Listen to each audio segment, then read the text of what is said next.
Welcome to the Lantern Rite Genshin Impact 2024. Lovely early morning on the last day of the event. The perfect time to play it. And as you already see, there will be a gaming, and cloud retainer here. Also, we will see the new skins of Ganyu and Shenhe, so we probably will see a lot of Ganyu and Shenhe, which is also exciting. On the same case, I do hear from the trailer, and I know that we will also see Furina. I'm not sure how much of other different characters from Fontaine we will see, but there will be a couple of them, for sure. Also hear that this event, some of this event will be a long one. And we can already see Charlotte. Hold that pose. Hold that pose. Charlotte and Catching together. For Charlotte, I did pick here in the party for some photos. Also cloud retainer for movement, even if she's level 14. By the way, I did make the game a little bit louder because we will mostly listening to them, so I hope it's not that bad. And let's start the event. Catching and Charlotte. I never thought she'd see you two together. Nice to see you again, Traveler and Paimon. Oh, we're not interrupting anything, are we? Not at all. I wasn't in the middle of an interview or anything. I was just asking Miss Kuching about purchasing a kite. A kite? Are you buying some regional specialties to bring back to Fontaine? Well, yes. And... It seems you haven't heard yet. The theme of this year's Lantern Rite is kites. Oh, so that's why Paimon has seen so many floating in the sky.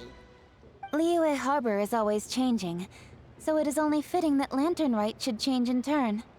The Qixing believes it would benefit Liyue to build on our own cultural foundation by embracing the technologies of other nations. After all, it is said that the stones of another mountain may serve to better polish one's own jade. yeah, remember my business meeting with Tianquan Ningguang the last time I was in Liyue Harbor? That's what it was about. But all I really did was use my network to introduce Lady Ningguang to some interesting people. I'm not sure that quite counts as fostering cooperation. In the end, we decided to combine Liyue's traditional art of kite making with Fontaine's mechanical vertical lifting device. Mechanical lifting device? Sounds pretty impressive. But don't kites just use the wind to fly? Why would you need to add something mechanical? Well, you've actually just answered your own question, Paimon. You need mechanical wind? How high and far a kite can fly depends as much on the weather conditions as on the skill of the person holding the string. But as soon as there's no wind, you can only flail about helplessly like a sweet flower medaka out of water. Experience doesn't matter at that point. Exactly. Liyue is now a nation ruled by humans after all. It's about time we had the power to make a kite fly, don't you think? Plus, the easier we can make it to enjoy, the more people will want to participate. Oh, it's awesome. Right? I also thought it was a novel idea. Plus, it shouldn't cost much to do. With Miss Charlotte's help, everything has gone smoothly. Our new mechanical kites are already available to purchase from a stall in the harbor. We're having trouble keeping up with demand. We also gave quite a bit of thought to the price. We didn't want it to be too much more expensive than a traditional kite. Cool! Turns out you two and Ningguang like playing with toys just as much as Paimon! Toys? They're not exactly toys. You see, Miss Kuching, that does seem to be everyone's first reaction. Although kites are one of our most time-honored cultural relics, outside of their use in certain ceremonies, I suppose they're considered playthings more than anything now. But I to never me, there's so much more than that. I never thought about kites something Think else. for a second about how remarkable it is that a flimsy paper kite attached to a string has the capacity to touch the sky. It is this slight piece of paper that also carries the weight of Liyue's cultural traditions.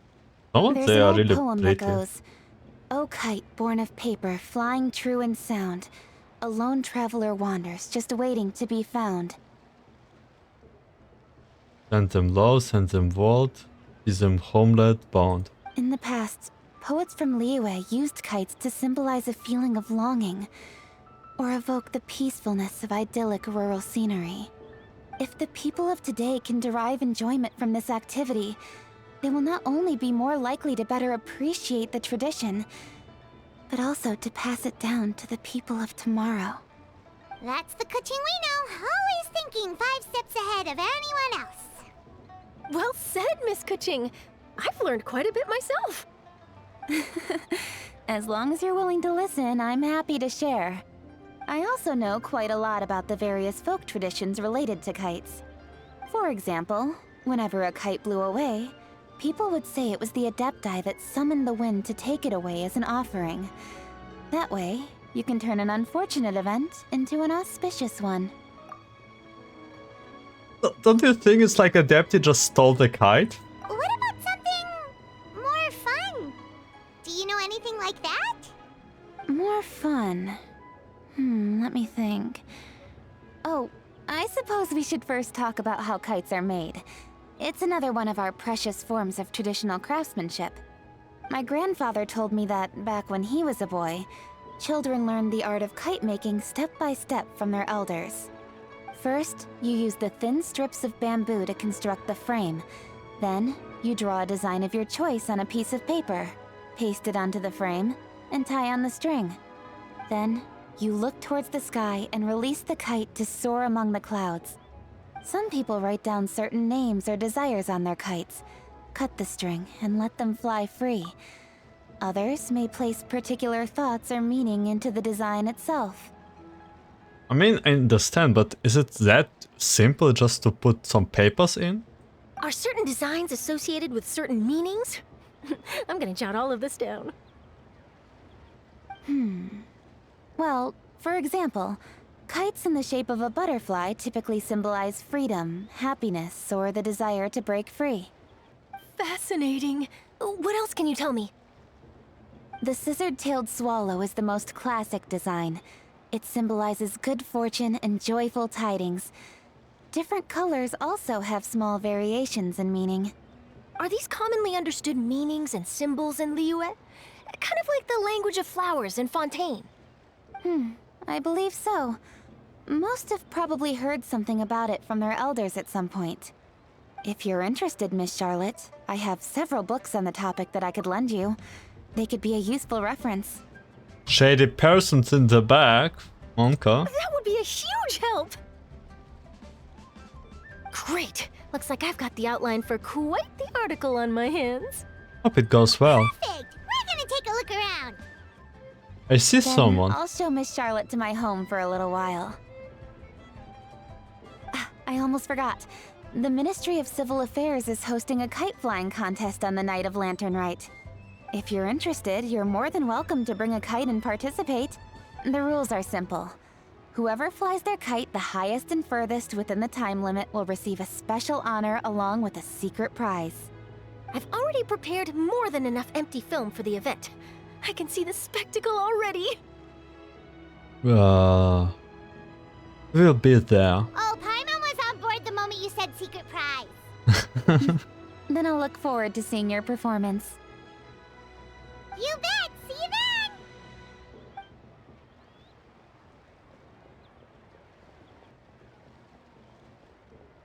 Wait, Traveler? Take a peek to your right. Do you see those 2 people lurking over there? Yes, I see them. Is it just Paimon? Or were they staring at us the whole time we were talking to Kuching and Charlotte just now?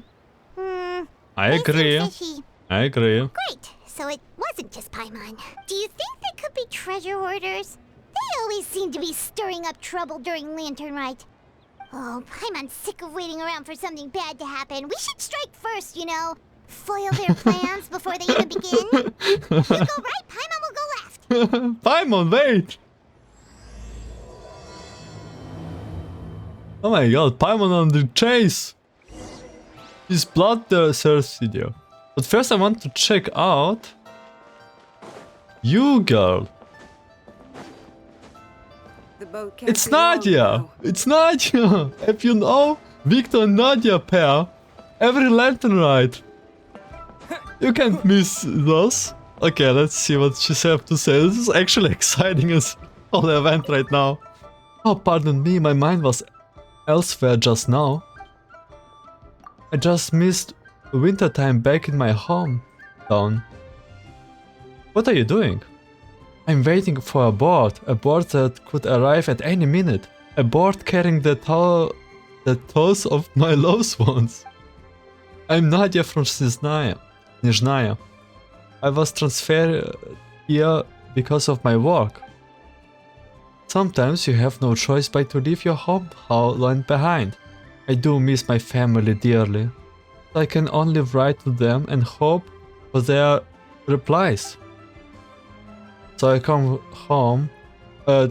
here and wait for the boat from Snezhnaya whenever I have a free moment.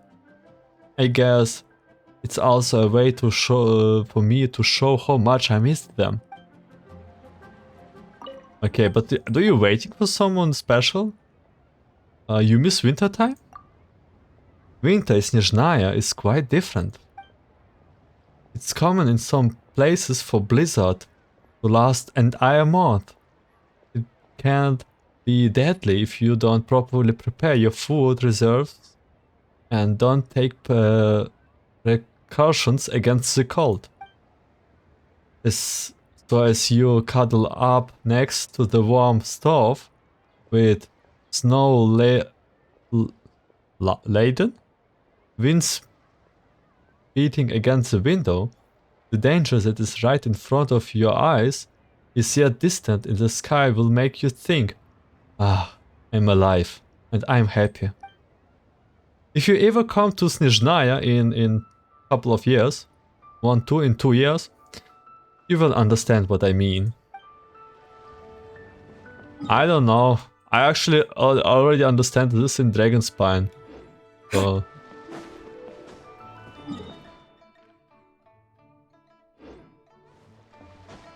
I'm good to go. Maybe she's always here. Okay. Suspicious person. Oh. We got ya. It is with such an air of urgency that you appear before us. Your comportment suggests you believe us to have committed some heinous crime. Perhaps you could enlighten us as to your intentions. Okay, what is this voice? Holy. Whoa, where did this fuddy-duddy come from? You should be the one doing the enlightening, buddy. Don't think we didn't notice you eavesdropping. One look and we could tell you were up to no good. Tell us everything, starting with your name. One bears no secrets before two such as yourselves. You stand in the presence of the mighty and illuminated Adeptus, Moon Carver. Huh? For the purpose of this foray into the mortal realm, however, you may address one as Hojong. Okay. Hello, hello? You kidding? That deer's got his head stuck so far up in the clouds, there's no way he'd humble himself down here with the rest of us. You may want to hold your tongue, Paimon. Don't think that Paimon is gonna believe you just because you know her name. Let Paimon guess. You're supposed to be Mountain Shaper, right? Huh? Indeed. Mooncarver and myself have descended upon the mortal realm for a visit. The two of you may call me Jiavu. Okay, guys, I didn't saw you for like a lot of years, 2 years or something. Man, I don't even remember the last time I saw you. The only I remember is when I started to playing this game in Liyue, Act 1. And now you are like appearing here in human form? And I will never... Man, it's so hard to remember those names. Jiahu. Looks like you did your research. But in our experience, the harder you try to lead us on, the more likely it is that we've got a big fish on our hands. We'll go straight to the Millilith and have you arrested for impersonating a demigod. Okay, we don't believe them. Preposterous. Utterly preposterous. You really who you claim to be? Perhaps you can prove it. Right. Tell us something that only an Adeptus would know. And it better not be some common knowledge that any person on the street could tell you. I guess about Zhongli. During the last Lantern Rite, we gathered at Mount Hulao with Rex Lapis and made use of Cloud Retainer's supreme cuisine machine to prepare bamboo shoot soup. Perhaps you have some recollection. Did I don't remember you seeing last The Lantern flavor Rite. of that soup was more than enough to whet one's appetite. As such, Cloud Retainer assented to my use of the device beyond that singular occasion, providing other recipes to boot. Since then, one has dabbled in the pleasures of the culinary arts whenever time allows. Dabbled? Upon one's last sojourn to your mountain, did you not immediately attempt to hide the device behind a chunk of amber as soon as one's presence was known? Man, those boys. Did one not speak up on your behalf but a moment ago? This is how you choose to repay that kindness? I may be wrong, but One is simply trying to emphasize the veracity of our claim. Mooncarver and Ita have the same voice actor, if I'm not That does not mean you mistaken. should reveal personal matters so readily. They might think one bears no difference from Cloud Retainer. Forget it. One does not have the breath to waste on such petty trifles. The matter of speech. I suppose they really are the Adepti. That might have been more detail than we needed. Seems like you two are the real deal, and Paimon's sorry for suspecting you. But, for beings as forgiving as yourselves, this is just water under the bridge, right? So people will be able to see though through it. I take it as a compliment to the quality of your disguise. You people will be able to see through it. You indeed have an agile mind. Cloud Retainer was not mistaken in her high estimation of you. Paimon's still curious about something. It's just... Paimon can understand why Mountain Shaper is here, but why did you decide to come to the city, Mooncarver? It's not really your thing, is it? It is but an inevitable eventuality. What? Long have the mountains remained strangely idle since Cloud Retainer's move to Liyue Harbor. With Lantern Rite near at hand, one would expect Cloud Retainer to provide us with an account of the festivities in advance. Yet to this day, she has failed to appear. Ah, yeah, it's about Cloud Retainer story quest. Cloud Retainer is hardly the forgetful sort. One must never rest idle in the face of that which demands action. And since our acquaintances dwell in Liyue Harbor, we had to travel here in human form to avail ourselves of their aid, Cloud Retainers in this case. But a moment ago, one heard you speak of a mechanical kite of sorts. It appears the essence of the situation has hitherto revealed itself. Now it is time for one to retire back to one's abode. Will we even face any difficulties during this Lantern Rite, or is it just an awesome event? So, you're not looking for Cloud Retainer anymore? Perhaps there are aspects of Cloud Retainer's temperament that remain opaque to young Paimon. Given one's understanding, one can only imagine the anger that now consumes her. Cloud Retainer is of a proud and arrogant disposition. She holds the belief that her skill in mechanics surpasses that of all others. One can be quite certain it is hardly with an open mind that she regards the arrival of this new technology. Oh. One surmises that she has shut herself away, refused all company, and buried herself in the study of her own creations. To call on her would only invite her rebuke. However, if you do happen to cross paths with her over the next few days, do pass along one's regards. Sure, leave it to us. Have a safe trip back, enjoy the scenery, and happy Lantern Rite! Oh, you already leaving? Thank you for your kind words. We shall now depart. Okay, can we get better models for you guys and next We got Lantern other Rite things get to off one of you, please? All that trouble and it turned out to be people we knew all along. Well, it's still pretty early. Let's head over and check out the kite stalls. Paimon wants to see what kinds of kites we can buy to use in the competition. The bigger and prettier, the better.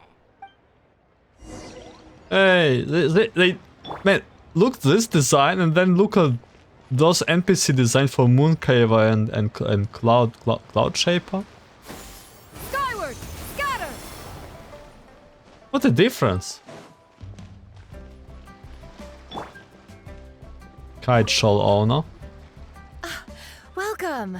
Are the two of you looking to buy a kite? Would you like me to go over the different designs? Ooh, a scissor kill swallow! And a butterfly! And oh! Ah, this jade chamber design is our newest. It's been selling like crazy over the past 2 days. Does it also have a unique meaning? Of course. The jade chamber symbolizes wealth and abundance. The kite bearing its design is said to bring riches in the future to those who fly it. Okay, it makes so much sense for Jade Chamber be in the sky as a kite. Oh, now that's Paimon's kind of kite. I apologize for the interruption, but are all your wares in order, Miss Genuine? Yes, they're just over there. The paper, bamboo, and dyes. All the necessary kite-making materials. Wonderful. I'll pack them up and get a guard to deliver the goods to Yilong Wharf for you. Yilong Wharf? Oh, wonder what that place is like during Lantern Rite. Paimon would love to go take a look. Wait. I do hope there's nothing with new If the area. two of you are interested in going to Yilong Wharf, then could I trouble you to find Gaming and deliver these goods together? Is Gaming the guard you just mentioned? Yes. The communications office handles shipments and transports around Liyue. He works for the Secure Transport Agency, one of our sub-organizations. The problem is, many of my colleagues have taken leave during Lantern Rite to spend time with their families. So, our available workforce has seen a dramatic decrease recently. If you were willing to help out, then I could get a head start on my next appointment. You do seem really pressed for time. We expect to be compensated. Of course, of course. Hard work deserves ample rewards. Now, at this time of day, Gaming should be somewhere in the vicinity. Just follow the main road until you see the head of a Wushu dance costume. Should be on your right. Be sure to come back if you'd like to buy a kite. I'll even give you a discount. Great, sounds good. So it's in the near. I hope we don't have to visit new area because I'm planning for new area something else. This game. Wait, I thought we had an agreement. Loser buys dim sum tomorrow? Look at you. Scowl like that for much longer and your face might stay that way. Oh, Xingqiu, Hey now, right. don't be upset. How about this? You extend the invitation and I'll pay. No way, Gaming. You're always the one picking up the tab. I'm not trying to be a sore loser. I just didn't expect you to come from behind to win like that. That was nothing. All in a day's work, friend. Perfect, Gaming is here. Sorry to interrupt, Gaming. We just spoke to a guy from the communications office who needs you to deliver some goods to Yilong Wharf. Yilong Wharf. Oh, Must have been Yilong. Longzhou. Looks like I've got work. Gotta go. Sure, go do your thing. Let's have a rematch when you get back. I won't let you win so easily next time. Alrighty, you can hand the goods over to me. Must have been heavy hauling them all this way. Let me take them off your hands. It wasn't that bad. It's just some kite-making materials. Plus, we didn't have to walk very far. Kite-making materials. I see. Man, those eyes, holy. It looks like he has a Sharingan or something. I'm glad it wasn't too much trouble, Paimon. Still, I owe you one. Ah, and you must be the traveler. It's nice to meet you. Thanks for your help. Huh? You know us? Who There doesn't? probably aren't many in Liyue who don't. I've heard quite a bit about you two. You're quite well known around these parts. Oh, and please excuse Longzhou if he forgot to thank you. Take my thanks in his place. He's a good guy. He's just been super busy lately, running around from place to place. Don't be too hard on him, yeah? No worries. So, you here for Lantern Rite? Yep, it's always so lively this time of year.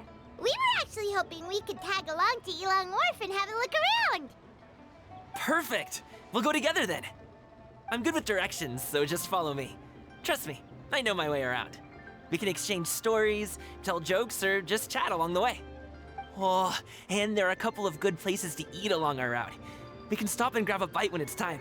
The ingredients are fresh, the portions are generous, and the prices won't break the bank. You can order anything, and I promise, you won't be disappointed. Order anything? Oh no, Paimon seems to be drooling already. Hey, did you really have to call Paimon out like that in front of our new friend? Don't worry, I understand. I joke around like that with my friends too. It just shows how close you are. It's not a joke.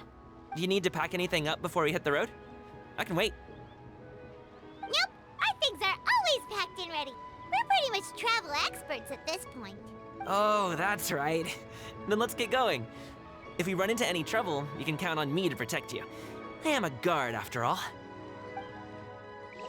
Oh, no new area. Please, not new area. Not new area.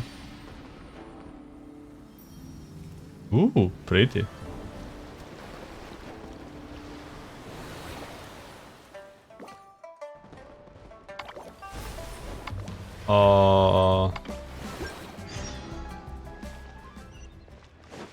Okay. Oh wait, what? No. Back to the main quest. Oh, it's around new area. I really wanted to save it for later. Okay, this is dangerous to teleport there, right?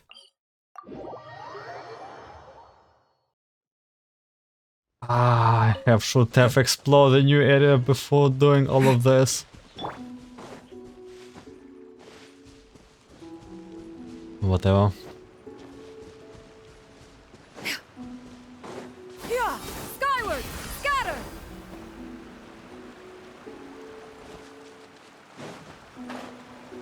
I didn't play much with Cloud Retainer, but this...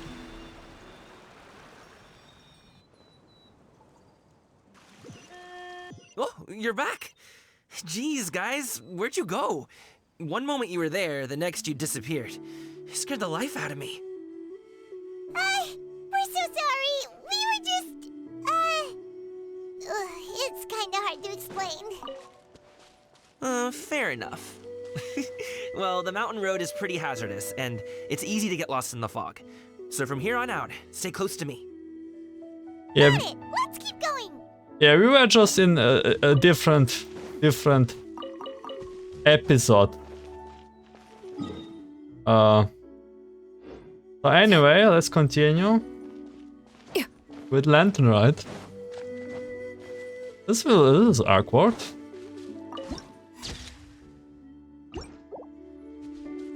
I wonder if it will be different if you visit some things. Oh, the docks are just a bit further. One step at a time. Hang in there. If it is different if you visit this area before Lantern Rite. Wait, and get behind me. I'll handle this.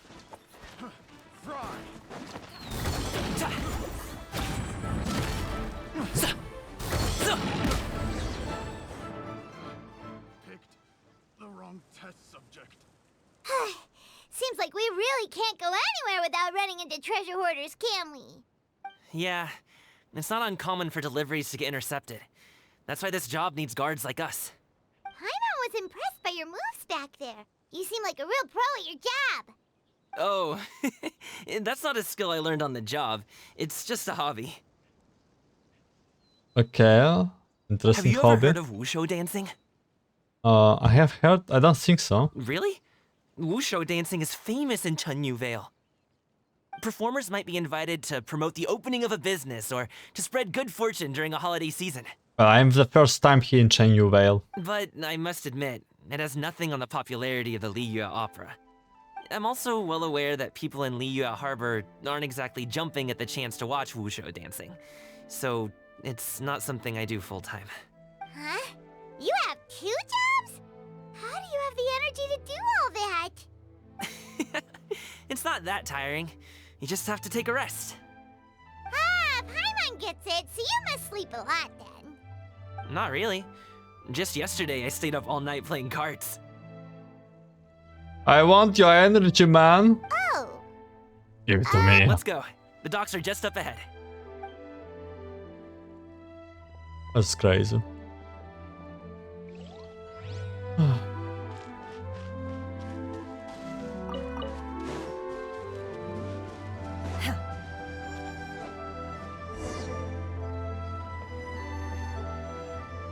Now Gaming walks forward and exchange a few words with the boatsman near the docks. The next thing you know, he's called for everyone to board a bamboo raft. finally we can rest. Ooh, Paimon's shoulders are so stiff. And her stomach's so empty. I can understand the stomach, but the shoulders? Sorry. Did I push the pace a bit too much? I mean, you were the ones who said you were travel experts. Liyue is just too hilly. Floating up and down Yeah. so much. Where's Paimon out? Yep. Oh, Paimon was finally satisfied and now her poor stomach's empty again. Oh, Aw. Paimon. Would you like some winter melon cake? I have some on me that I bought from a store. Yes, Paimon will take all you got. You might want to pace yourself there, or you'll be too full to eat a proper meal later. Paimon never gets too full. Just like you apparently never get tired, no matter how far you walk or how many jobs you work. I also don't want to get tired. Ah, I see. Then here you go, Paimon. And for you, traveler. Enjoy. Food? And here's some for you too, Uncle Bosu. Don't think I forgot about you, my friend. I'll just set it to the side here for you. Gaming seems like a real people person. He can get along with anyone and he treats everyone person he meets like a close friend. That hit the spot. Paimon thought she was going to starve to death for a minute there. That close of a call, huh? I've been eating winter melon cake ever since I was a kid. You can buy them from all sorts of places, whether it's a small vendor on the side of the road or a big restaurant in the city. But each place produces cakes with a slightly different flavor. If you like these ones, I can give you the address of the shop I bought them from. I'll just have to check when we get back. Oh, all my jabbering must be making it difficult for you to enjoy the scenery in peace, huh? Don't be afraid to tell me to zip it for a little while, okay? Really, I won't be offended. It's okay. Paimon is kind of enjoying listening to your chitter-chatter. Aw, a fed Paimon is a happy Paimon, huh? Yes. Hey, Paimon can be in a good mood anytime she wants. You slowly lost yourself in the beauty surrounding.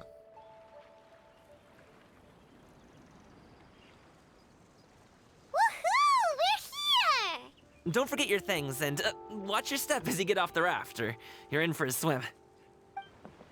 Yep, and Paimon don't like swimming. Thanks for the ride, Uncle Bosu. You take care of yourself now. I'll see you some other time. Okay, follow me. This way is fastest. We'll have to take the elevator up to the secure transport agency.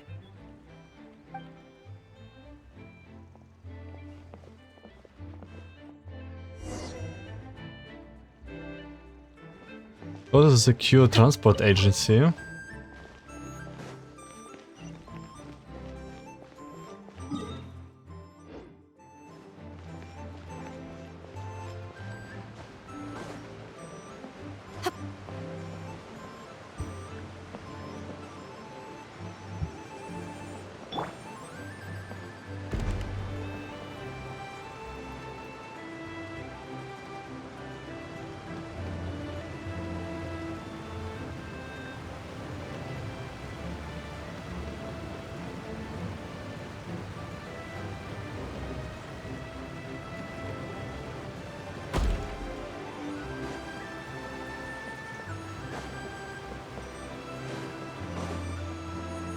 Nope, I'm touching nothing here.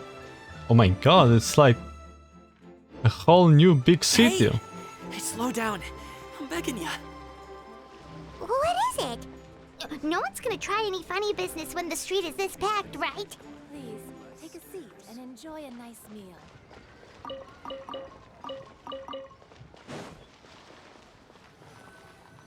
Except some potatoes. Oh, well... how should I put it? Come on, spit it out!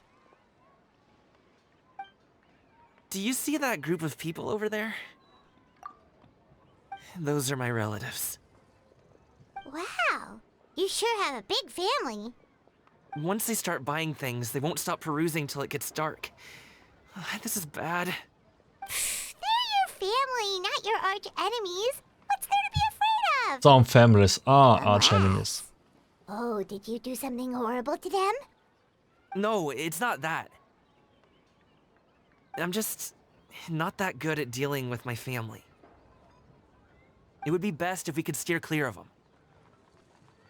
I'll explain more when we have the chance, but right now, we've got a job to do. Then we will just have to sneak past them. The left side looks pretty packed. Let's go straight. Slow and steady wins the race.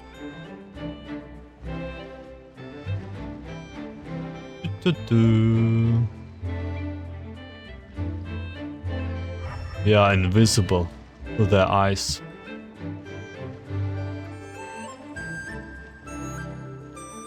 Oh!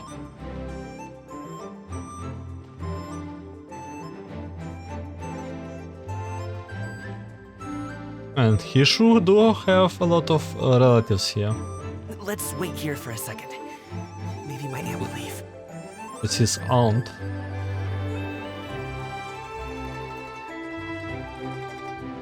The music is starting ramping up.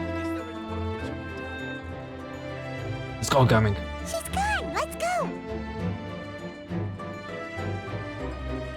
Faster. Oh, no, no, no, no. I did not expect I can jump, Turn sprint. left. Run. Yes. To the right and... To the right? Wow, you guys are good. I'm impressed. Okay, good. That was nothing. It was a piece of cake. Oh, winter melon cake to be exact. You really liked it, huh? Ooh, you know what? I'll buy you a whole bunch and pile them so high you can swim in them. As long as you don't wind up drowning, Paimon. Hey, Uncle Jergway. These are my friends, the Traveler and Jagway. Taywat. They came to deliver some goods with me. So, I guess I'll go ahead and take these over to Uncle Yongzan then? Yes, thanks for your hard work. I should thank you both for your trouble as well. Please take a seat and rest for a bit. I'll prepare some tea. No need. We'll be off soon anyway. Hey, we're already here, aren't we? No harm in taking a load off for a bit. Plus, I know the Secure Transport Agency has some great Songhua tea stashed around here somewhere. I promise you, one sip and you'll be hooked. Anyway, you just sit down and relax, Uncle Jergway. Who would I be if I just sat here and let you go through all this trouble? Leave this to me. I have to be up and about to drop these goods off anyway. What's a little extra time on my feet? Oh, you aren't too picky, right, Traveler? I know Paimon prefers things on the sweeter side, so I won't steep the tea too long. And I'll add some dim sum pastries on the side. Sounds good to me. Aw, you noticed what Paimon likes? It's How long plus have you two points for known Paimon. Gami? Not that long. Oh, not long at all. We just kind of tagged along on his trip to Yulong Wharf. Yulong Wharf. He's just a super welcoming guy. We became friends. You know, just like that. That's just how he is. He's the attentive sort. Really knows how to look after his own. A while ago, one of our guards had to take off work. Said his joints were hurting due to the rain. Gaming personally went all the way to Boo Boo Pharmacy to get some medicine for him from Dr. Baiju, then traveled through the night to deliver it back to him. That young man has such a good head on his shoulders. How can anyone not love him? I mean, there is his dad, but, well, ask anyone else, and Uncle Yongzan says he doesn't have the personnel to spare for this delivery right now. So what do you think, Uncle Jirgui? Should I go ahead and deliver it instead? It feels like we've troubled you enough already. It's kite-making materials, though. Could be for a kid. I'm sure the sender wants it delivered before Lantern Rite. Oh, by the way, here, have some tea. And he's just too wholesome. All right then. Deliver it if you want to. Ooh, are you free in 2 days? How about we grab some dim sum from Liyue kiosk? My treat, and don't even think about trying to pay. I don't think Paimon ever thought about to pay. Whoa, that's way too generous of you. Don't mention it. Just think of this as a thank you for all your help. Besides, the thing between me and my family, it's a long story. It might take some time to tell. Sounds good. Paimon never says no to free food. See you at Liyue kiosk then. Alright, then I'm off. See you in 2 days. Oh, and Paimon, make sure not to eat too much before then. Don't say I didn't warn you. Is he underestimating Paimon? She's just gonna have to show him how much she can really eat. Anyway, is Gaming's family situation really that complicated? He has such a happy-go-lucky personality. Plus, he's an enthusiastic and diligent worker. It's hard to imagine a guy like that being troubled by much. How should I put it? Since he already plans to tell you himself, you don't need an old man like me to add my 2 cents. You seem to be around the same age, so you might have a lot in common. Okay, I sorry, but you probably don't know. We're a little bit older than we seems like, but okay. Perhaps you could help him talk things through. Consider it a favor to me. I will try. If you have the time, maybe you can make a little flag for us to wave about. Black? It can say, "We provide aid in spades." Couldn't hurt to advertise our services, right? Well, I can certainly arrange that. Is there anything else you wanted to say? Wait, seriously? Paimon was just joking, but if you're going to get us something, she'd much rather have wintermelon cake instead.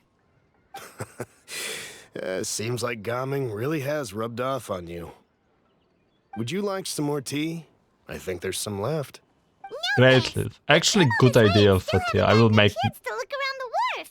I will make myself some. See the kinds of kites they got. Maybe they'll have ones you can't find in Liyue Harbor. That's not a bad idea. All right, Paimon. then. Please do let me know if you'd like more tea. You're welcome to stay as long as you like.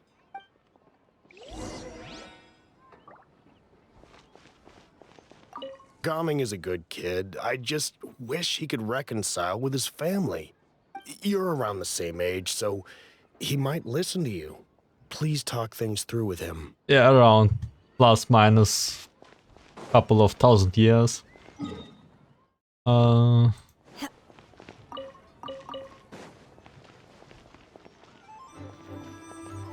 do we have to go? Here?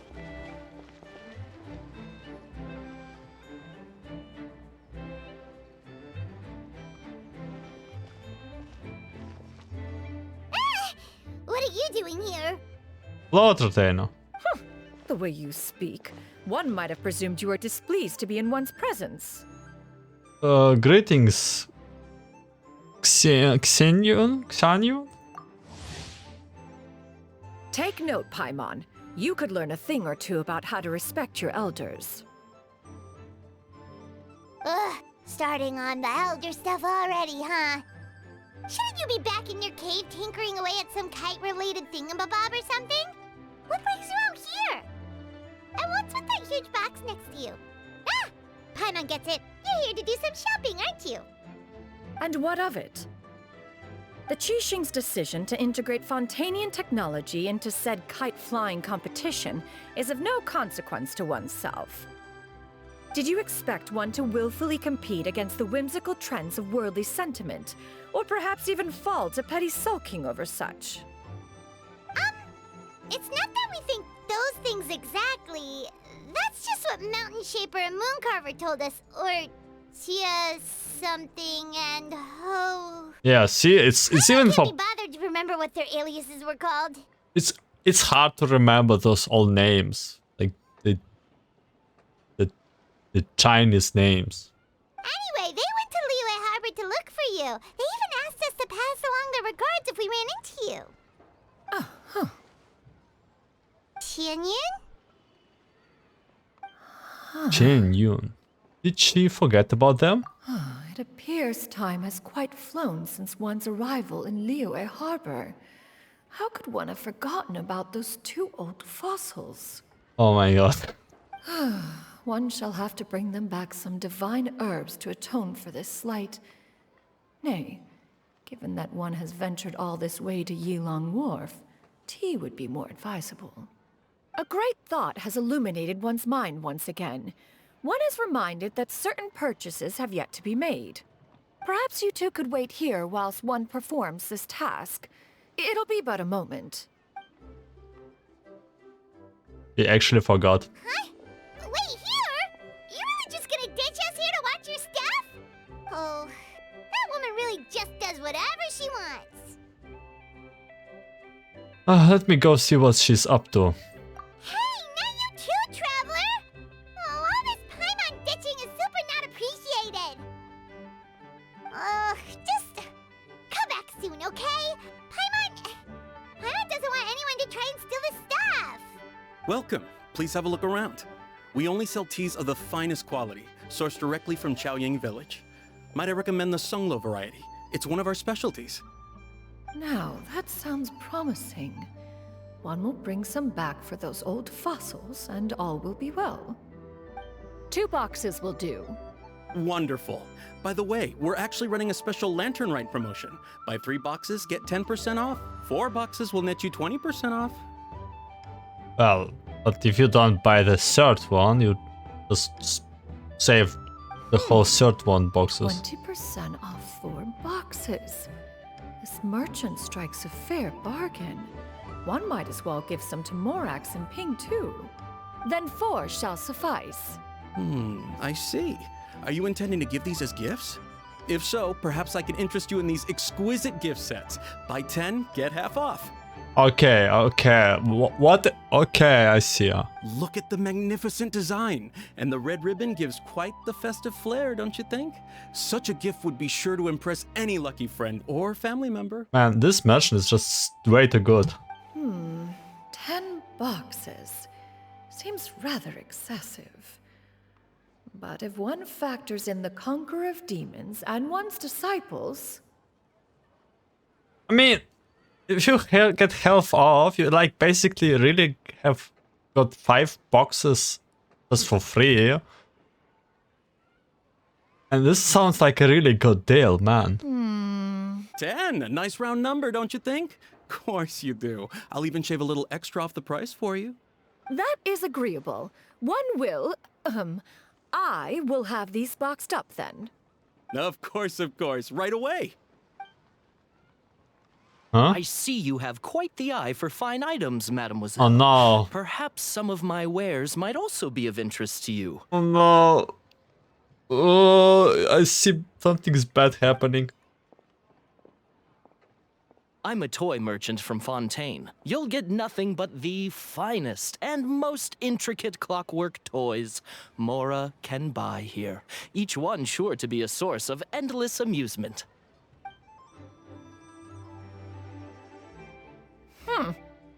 Uh-oh.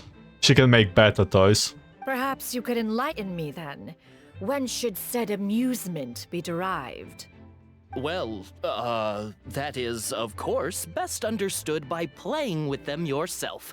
If you could wait just a moment, I can bring one out and give you a demonstration. You messed with the wrong woman, I guess.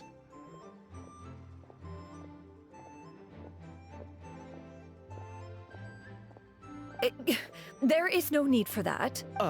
Mademoiselle. Give me your newest and finest model, and be sure to package it securely. Ah, of course. Here you go. Okay, why is she so nervous? The instruction manual is... I can do without. Thank you. Many watchful eyes surround this place. If one were to be spotted purchasing a mechanical toy such as this, a child's plaything no less, it would only invite scandal. There is no harm in bringing it back to study in secret. Is she embarrassed?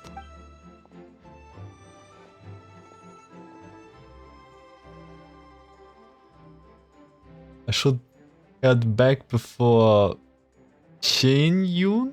Notice. Xianyun.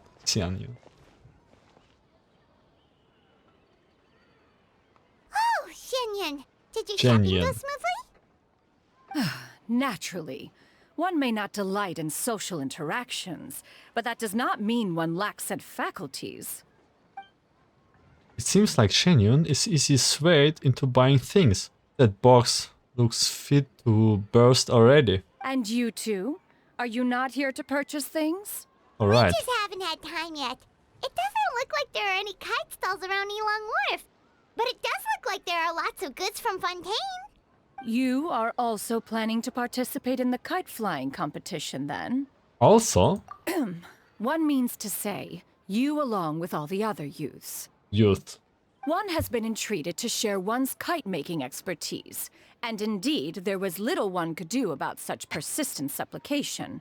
One moment energetic and earnest, and dejected the next. One had no choice but to acquiesce to these requests, and thus, one will be organizing a kite-making workshop to provide personal instruction in this art form. Oh, who will be participating then? Shuyu, Shenhe, Ganyu, and Yayo. Shuyu? Who is Shuyu? Shenhe, Ganyu, and Yao Yao? I know those, but Shuyu. Wow, that's quite a few people. Also, this is all pretty well, Xianyun, but it's not like you have to make your own kite to participate in the competition. You can just buy one ready-made and call it a day. This is not acceptable. Ha! You speak of those equipped with the mechanical lifting device, do you not? 'Tis nothing but a crude piece of mortal machinery. The mechanism that one has developed was the fruit of millennia of meticulous study.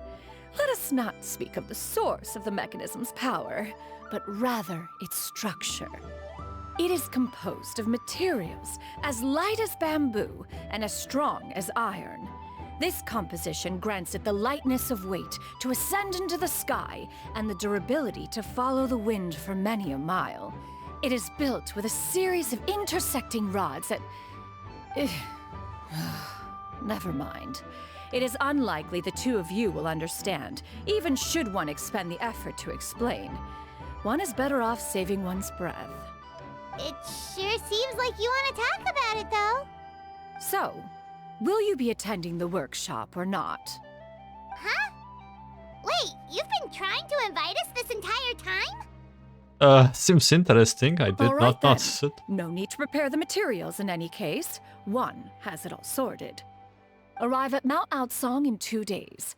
I shall be expecting you around midday. Wait, we already have a date with Gaming. Are you leaving? Don't you want a guard to help you with that big box of yours? Surely you jest.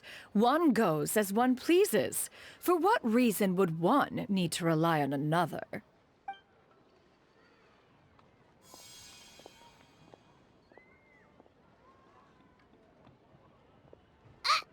It can float? What kind of invention is that? One calls it the floating toting device. Floating toting device. Huh. She seems pretty proud of that one. Look at her walk down the street. She seems so confident. But everyone around her is looking at her all funny. Paimon wonders... never mind. But anyway, that box of hers seems to be full of those mechanical lifty thingamabobs. Not that Paimon was peeking or anything. She just, got a bit unsteady for a second and accidentally brushed the embroidery on top. And wouldn't you know it, all the stuff inside almost came bursting out. Paimon even went out of her way to keep it all together. Ah, what will I do about you, Paimon? All Paimon say is that Xianyun sure does try hard to save face. What did she call it again? A crude piece of mortal machinery? Paimon bets she just can't wait to take it apart and see how it's made. Those sounds something like she would do. Totally. We should probably act like we didn't see anything, though. You know, in consideration of her feelings and all. After all, that is the propriety with which one should comport oneself. When it comes to an elder, right? Yeah, this with part 1. And as I understood, there is no one to see in part 1 on open world. I hope I'm right. So there is no one to see in on the open world map in Act 1 and 2. There's some interesting personalities here, but this is for a different kind of episode. So let's just wait 2 days. Between what? Between 8 and 12.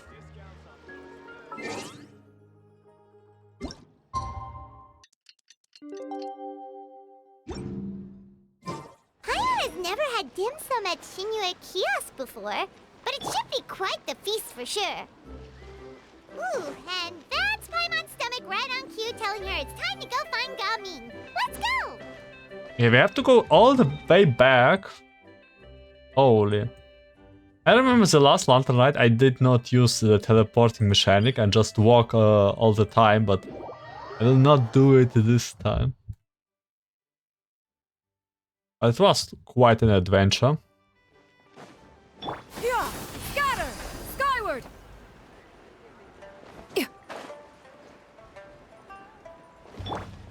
Right, we got treated to a meal.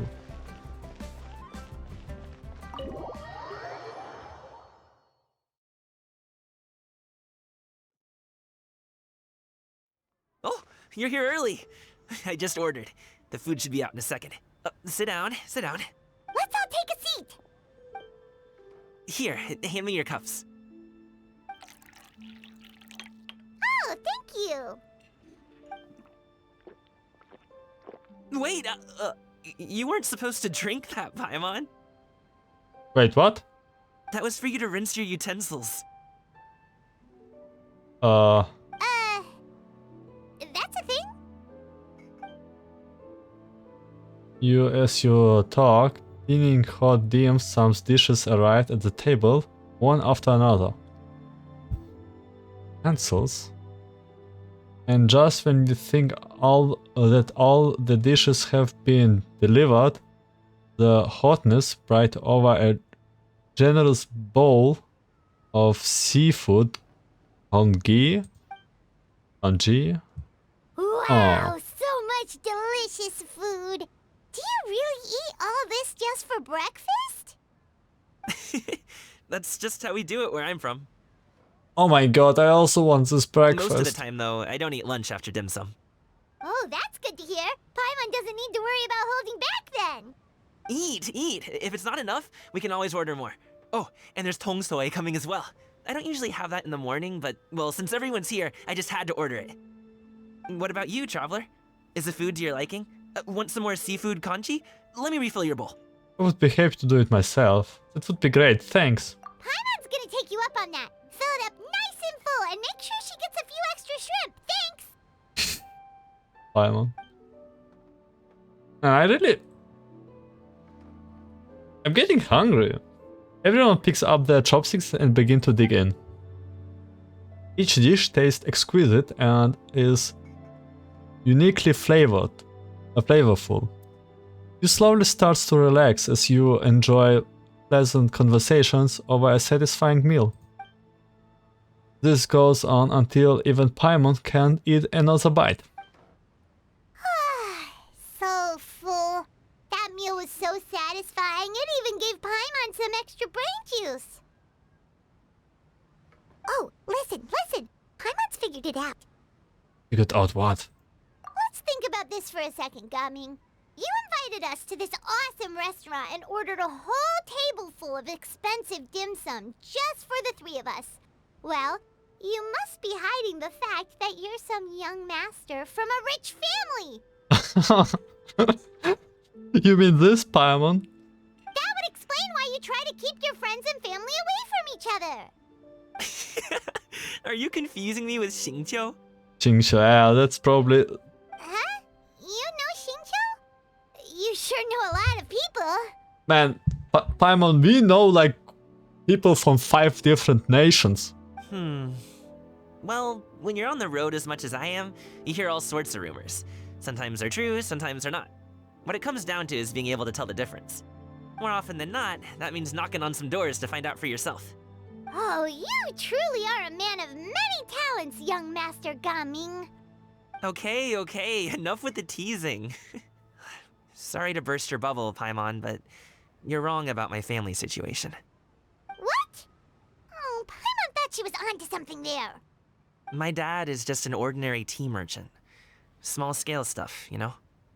It wouldn't even make sense to mention his business in the same breath as the Feiyun Commerce Guild. Oh. My dad... he always wanted me to inherit the family business. To be a merchant like him. But that's just not who I am. It's not who I ever wanted to be. Gaming always seems so happy and carefree. This is the most serious I have ever seen him. This topic must be very important to him. Have you ever talked to him about it? You know, about your interests and aspirations and stuff. Of course I have. I told him I wanted to be a wushu dancer. That I wanted all of Taywat to see what I could do. According to my dad, though, that wasn't a real job. Just a child's pipe dream. Oh, that's terrible. I'm sure he thought I would come around eventually, but wushu dancing has always been the only thing I wanted to do. One day, he tried to get me to visit some other tea merchants to start building the right relationships, but I refused to go. We got into a huge fight. We were this close to throwing hands. In the end, I was so angry that I ran away from home. I haven't been back since. I see. Don't get on my case just yet, okay? It's not like I think I'm completely without fault. No, I know that it wasn't the right way to go about things. But my dad's stubborn. No matter how hard I tried to convince him, it just went in one ear and out the other. There was no changing his mind. I knew talking would only get me so far, but if I made it big in Liyue Harbor, the results could speak for themselves. Gaming. But I'm sure you both already know how that's going. Wushu dancing's just not that big in Liyue Harbor. In the past, I would go door to door from store to store, asking if they would be interested in hiring a performer. Most times, I wound up eating nothing but humble pie.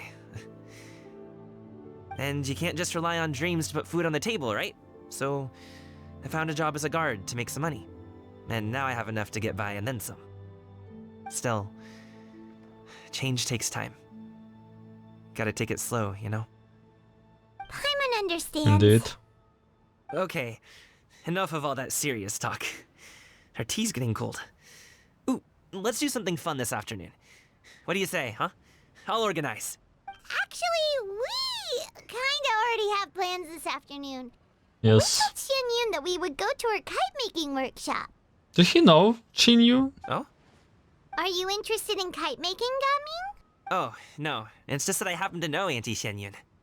Auntie Chanyu, Auntie is no way to addressing a mighty and illuminated Adeptus. Do you not know who she really is, Gaming? Oh, I know that she's an Adeptus. I met her during a delivery once. But hasn't she been in the city lately? She's even tried, with some limited success, to change her terms of self-address or something like that. With this, one's eye or like... She came to see me a few days ago to ask about luminescent dyes. Oh, wait a second. She doesn't plan on putting those on a kite, does she? Is I don't know. not something you can do? It's one thing to use it on cloth, but applying it to paper is another matter entirely. Why couldn't she tell me what she wanted them for? Yeah, she does seem to have trouble with that sometimes.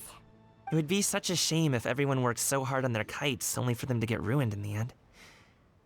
Okay, I'll go with you. If Auntie Xianyun wants to use those dyes on a kite, the formula will need to be changed. Auntie Shenyun. Great, the more the merrier. But I'm pretty sure she will figure out how it works. A cloud sea appeal.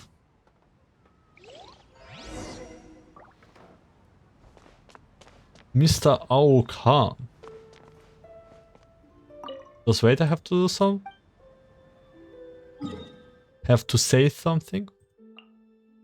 Okay, back to Cloud Retainer.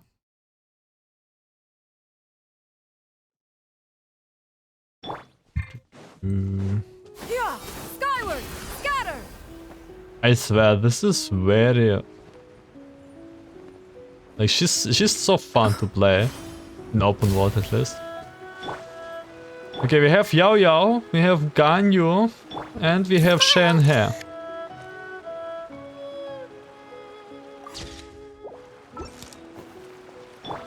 I am happy to see Shenhe again. Let's go.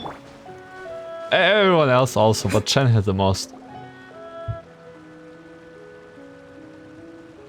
Ganyu! Ganyu! Come on, wake up! Some friends have arrived! Hello, friends. Oh. Ganyu! Oh, I have some mint oil. Perhaps we should try that. A guest at Wanmin Restaurant recommended it to me. I've tried it.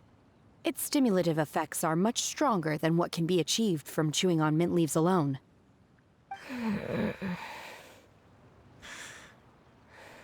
Sleepy Ganyu.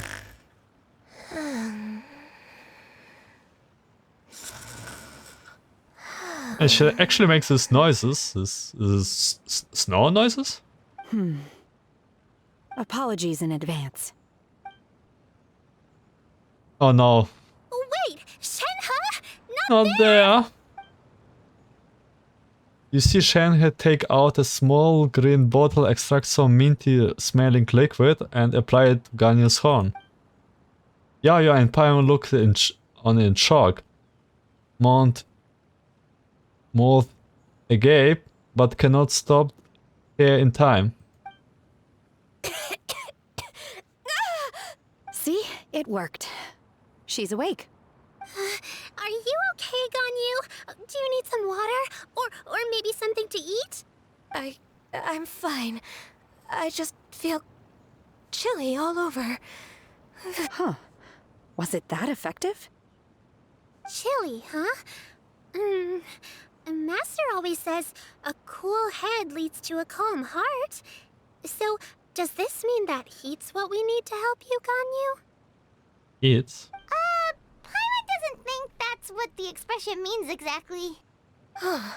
I feel a bit better now. Was I asleep?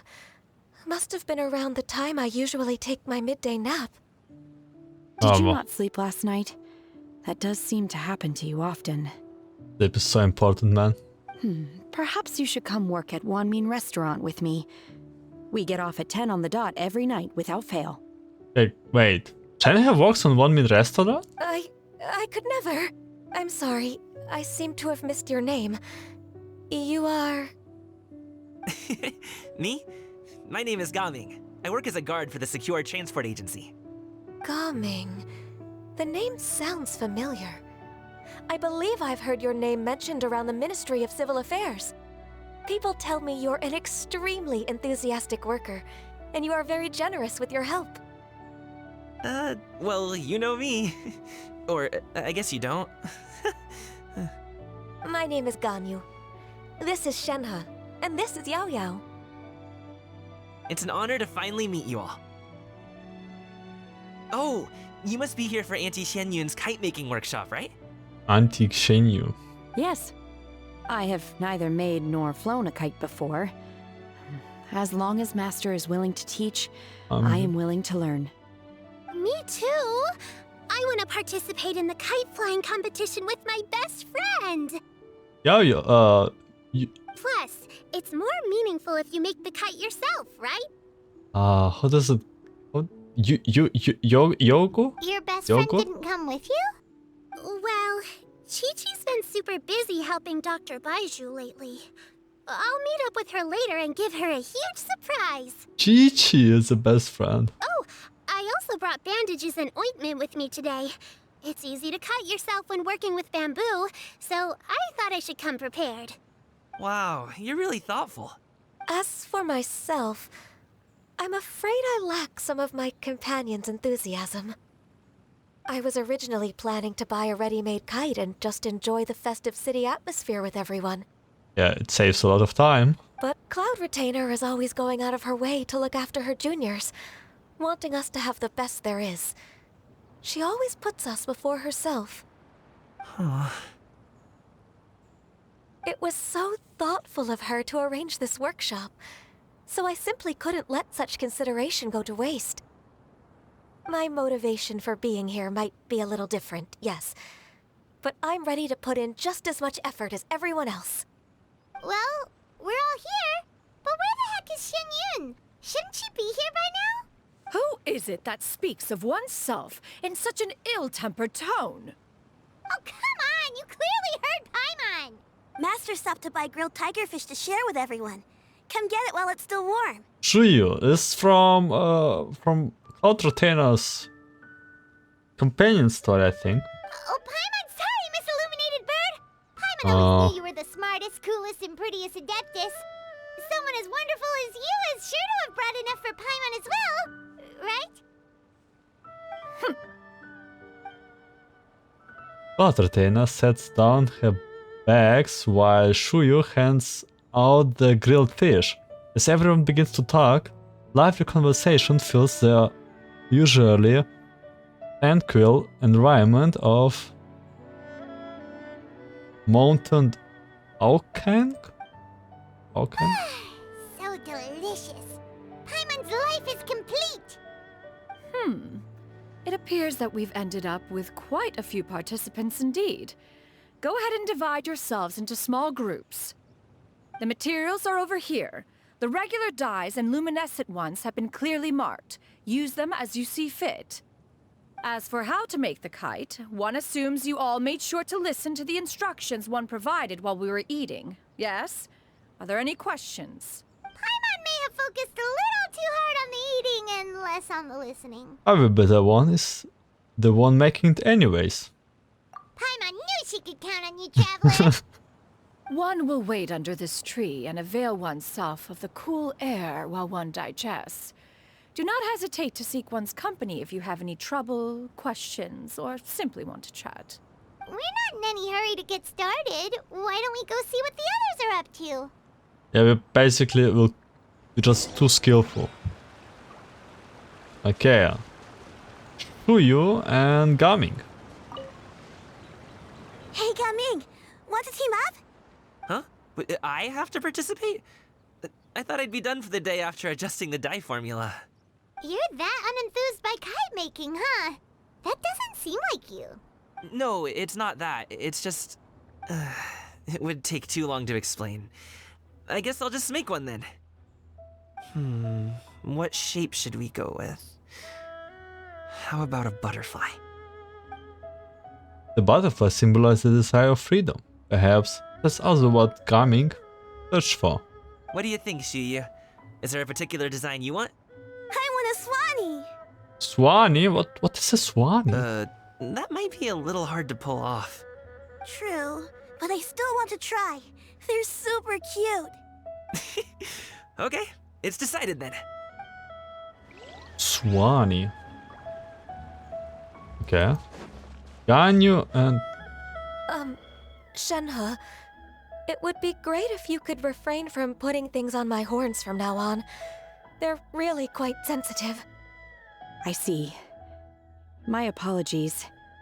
I shall remember that in the future. Thank you. No harm done. Good. Could I touch them just once more, though? No oil or anything this time. I've just always wondered what Miss Ganyu's horns feel like. Huh? Please, I told you. Just call me Ganyu.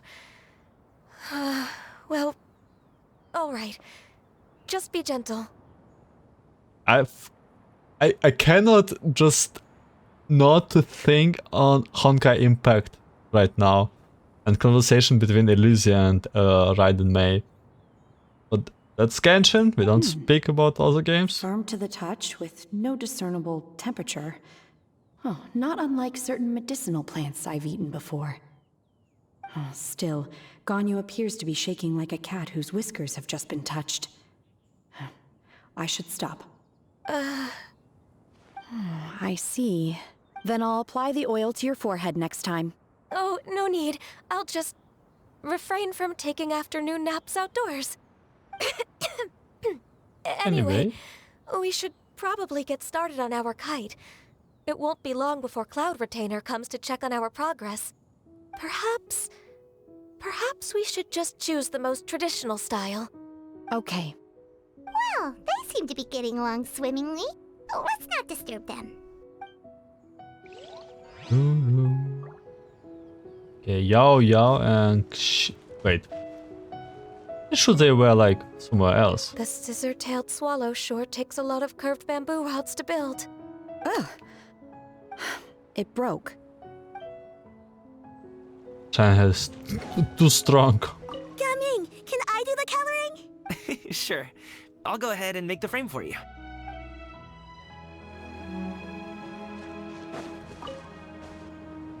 Auntie Cloud Retainer, look! Am I doing it right? Very good. Your frame is nice and sturdy. This design, is it a finch? Yep. One is looking forward to seeing your finished product. Okay, Yao is just the skillful of all of them. What color are you going to make it, Yao Yao? I haven't decided yet. If I make it blue, it'll be more like my friends. But if I make it gold, it'll be more like me. If you are asking for one's own opinion, one would advise choosing gold. When giving a gift, the key consideration is the recipient's feelings, is it not? One imagines your friend would much prefer a kite that reminds them of you. Makes sense. Oh, hey, I never told you the kite was for Chi-Chi. How did you know? You speak with your friend and you make it blue. With age comes wisdom, child. One simply has a way of knowing things. Oh, cool. Thanks, Auntie Cloud Retainer. I'm gonna start painting it gold right now. Good. One will watch. You two seem strangely unoccupied. One was under the impression that one was supposed to be doing the relaxing. Is your kite finished? Oops. Don't worry. We actually haven't started yet, but we're going to start, right now. Traveler is skillful in everything. We should get started on our kite now. Let's go. Once I get better at making kites, I'm going to make one shaped like Uruguay. You gave him to me, and he's just the best. One is pleased that you like the gift. Okay, now I'm asking myself if we actually make a kite or we just like time skip. First, we have to decide on the shape. Hey, what are you laughing at? Can we just make Paimon? Yeah, Paimon shaped kite. Can we just use Paimon as a kite? Okay, that's a little bit mean. Oh, that's not a completely crazy idea. If nothing else, a Paimon-shaped kite could at least make sure you never get lost on your travels and always find the tastiest food and funnest things to do wherever you go.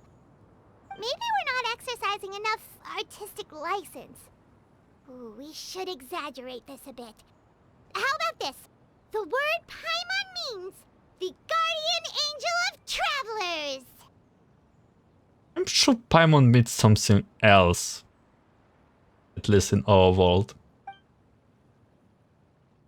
You build the kite frame shaped like a pie. Oh my god, this looks so cute.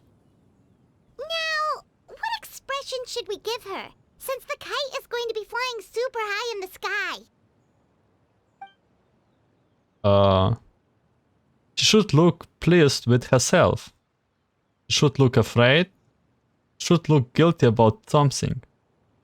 Even if I would take the last two just to see the expression, maybe I can alter, but actually I want to just to be pleased with herself. Ooh,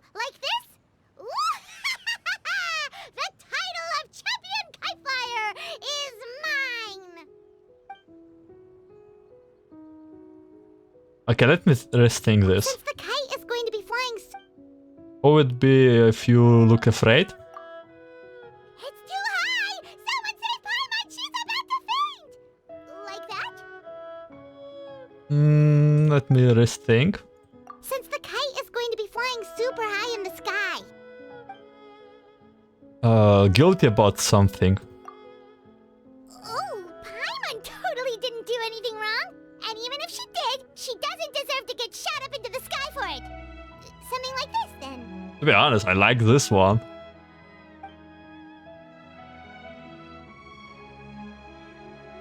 Paimon totally didn't do anything wrong. And even if she did, she doesn't deserve to get shot into the sky for that.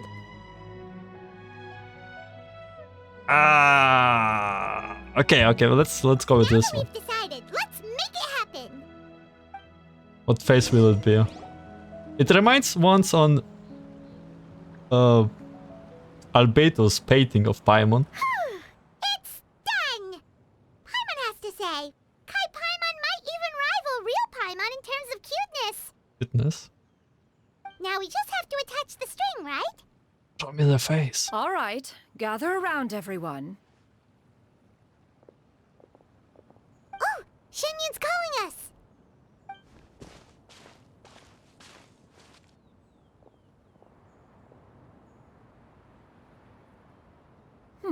Let one take a look.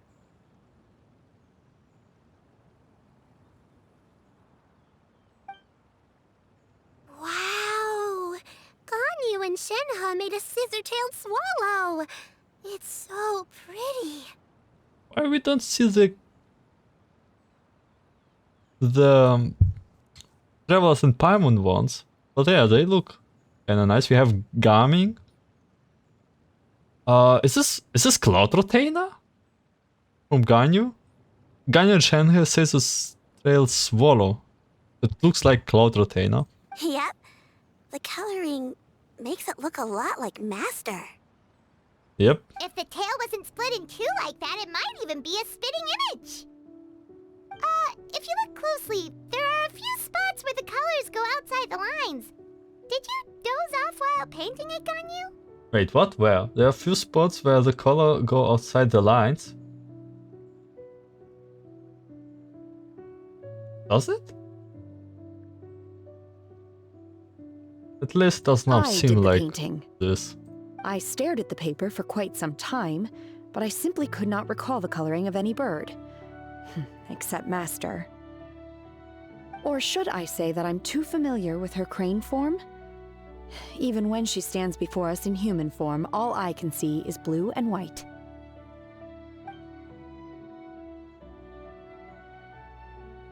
Oh, well, now that you mention it, Paimon can see it too. Exactly. So I simply closed my eyes and painted from memory.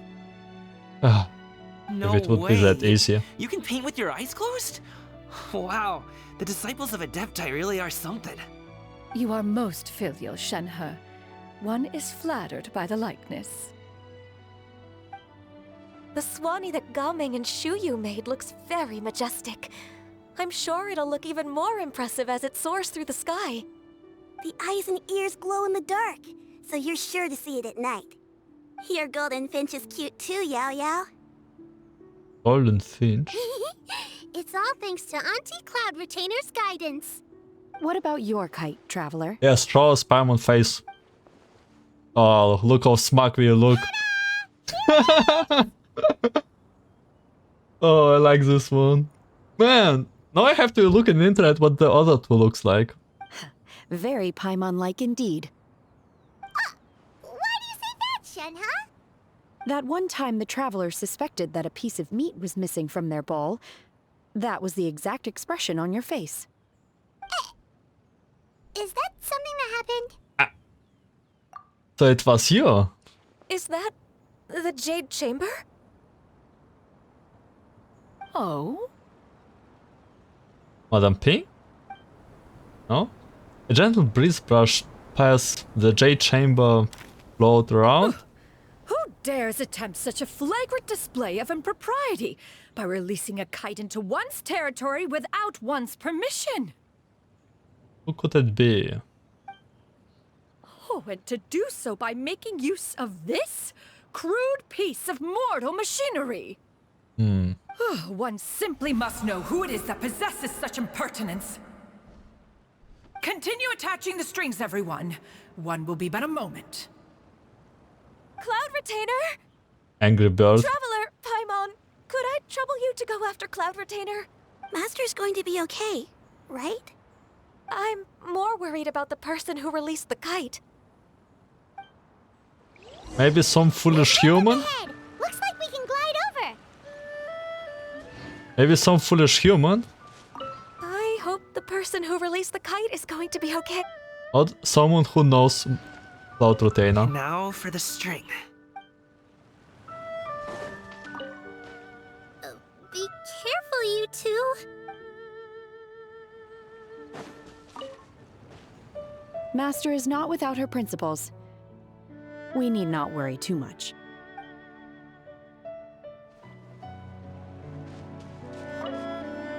Please look after Master. Please look after Master for me. Okay, where's our Paimon-shaped kite?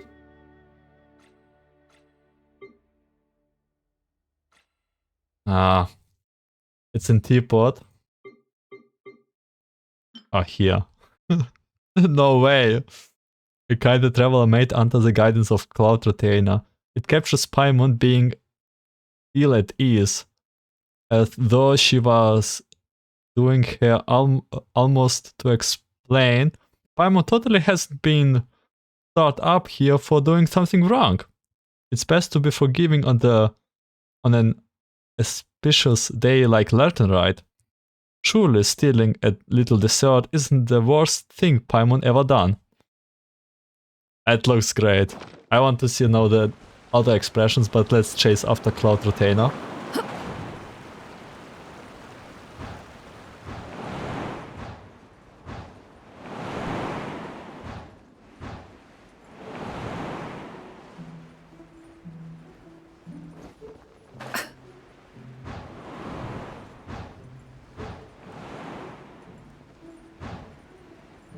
It's right there.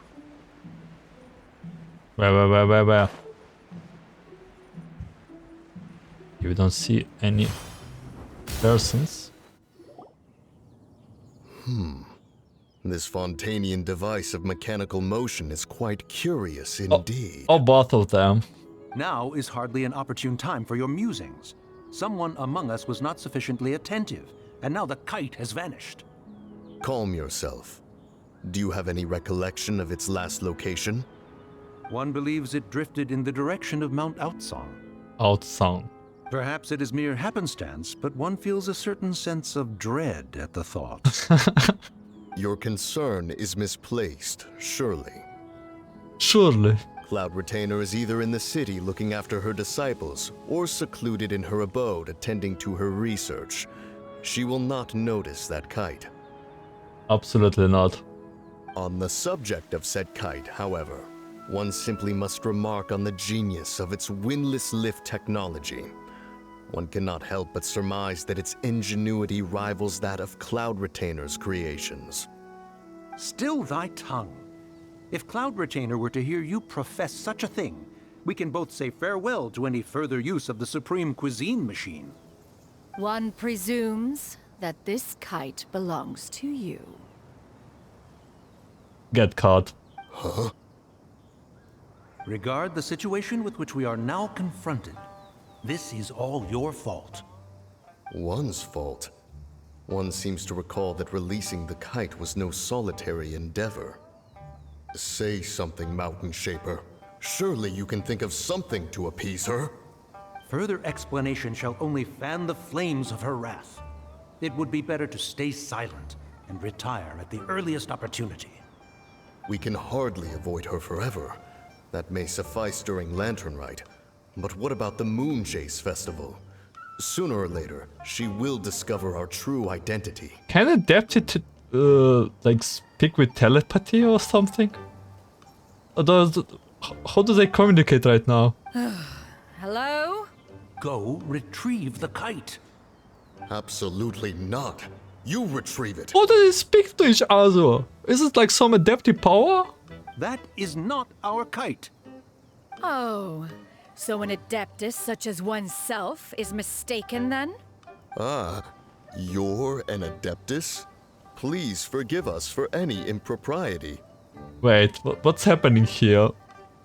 Are they trying to fool her? I truly possess no inkling of who could have released a kite into your esteemed domain. Ah. Pray, who could be responsible for such wanton behavior? I can't believe it.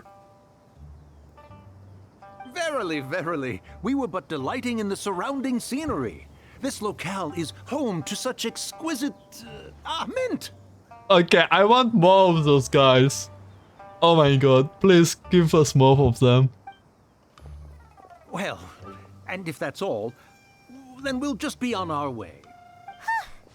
We finally caught up. You sure do fly fast in your illuminated bird Oh no. form, Shinyan. Paimon and Travelers are about to blow the cover up.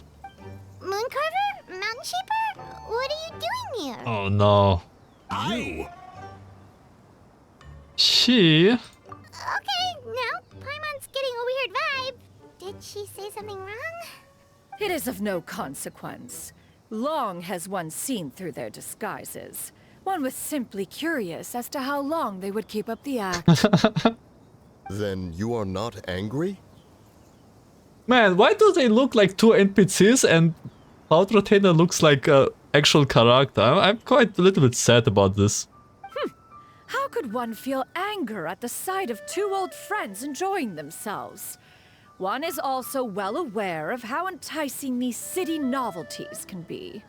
I guess it makes sense, but I really wish that when they get next Lantern Rite, one of the tours. We were simply consumed by a fit of festive spirit. Seldom do we get the opportunity to partake in the delights of the times. Maybe it will change. However, we are far from being as adept as you in matters that require a deftness of hand. No worthy kite could be born of our own making. Thus, we could only take the convenient route, so to speak. Your prowess in mechanics is unparalleled, Cloud Retainer. You wield the wind and waves themselves. Your singular talent stands unmatched across the land. Of this, we are well aware. One has guests to attend to. We will have to convene again some other time. Traveler, Paimon, do try to keep up. Angry bird. We're leaving already? Oh, all this flying from place to place is wearing Paimon out.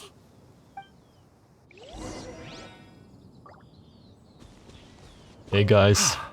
It seems that one's concern was misplaced after all. Then, should we continue flying the kite? A splendid suggestion, but it would be advisable to change locations. Perhaps your mountain would suffice? It is more than spacious enough. And those two guys have like nothing to do. Like Cloud Retainer at least tinkering around and like move on to Liyue Harbor and have like a bit different life and have some disciples. But those two are like just chilling old mans. A fine idea. A fine idea indeed. Oh my god, okay, let's make a photo of them. Say cheese.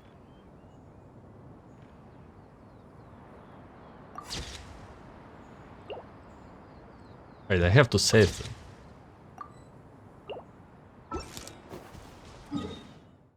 Okay, let's go back.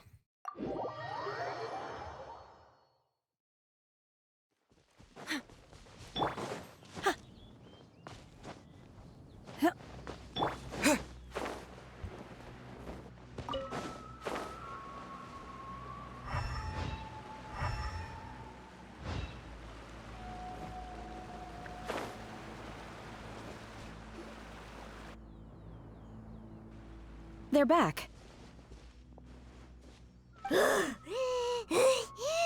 Paimon's pooped. Hi. Why are there only two of you left? After you left, Yao Yao and Shu Yu tired themselves out playing with their kites. Gao Ming offered to escort them home. Before he left, he said something that I don't quite understand. Yeah? Oh? What did he say? He said, a kite is always tied down no matter how far it flies or how high it soars. Its tether prevents it from ever truly flying free. He looked quite dejected as he said this. Maybe some family problems? Now that you mention it, Gaming Background? did seem to have a rather strange attitude towards kites. Perhaps he sees himself reflected in them.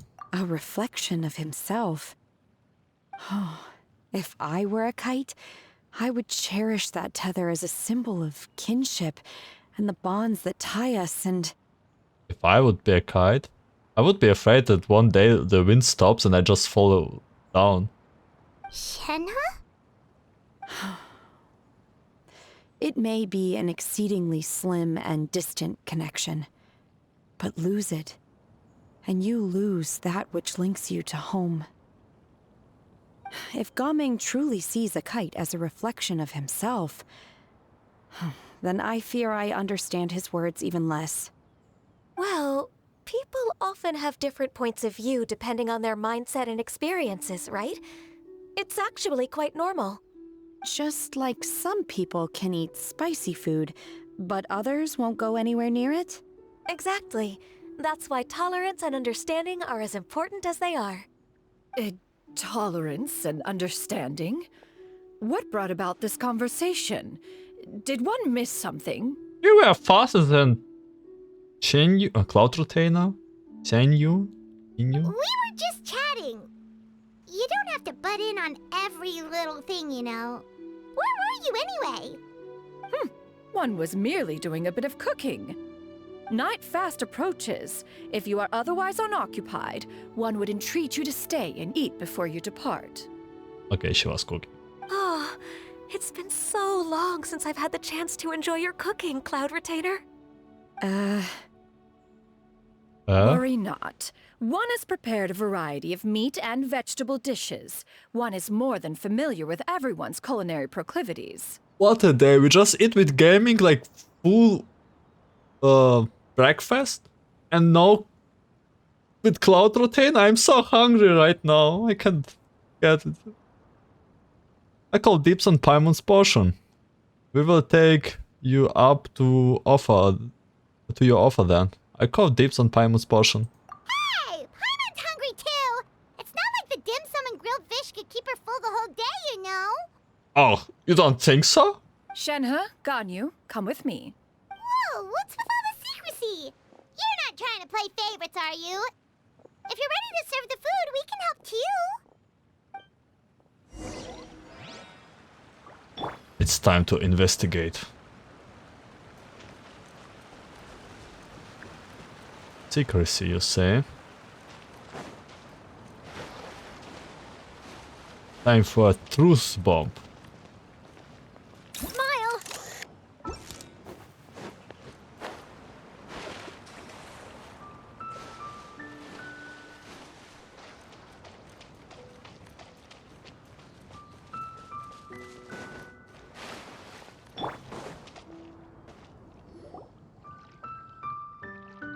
You wait outside closer sailors above for a few minutes. Oh, the new outfits. Yeah, I still believe that Shenhe has the best outfit of all outfits in Genshin.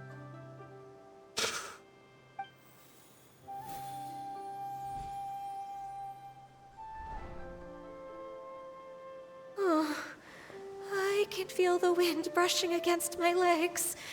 This is a bit embarrassing. It is short for sure. Is the headpiece secure? I should have asked Cloud Retainer to check before I stepped outside. Wait, does Cloud Retainer set them up for a meal with Traveler to hit on us?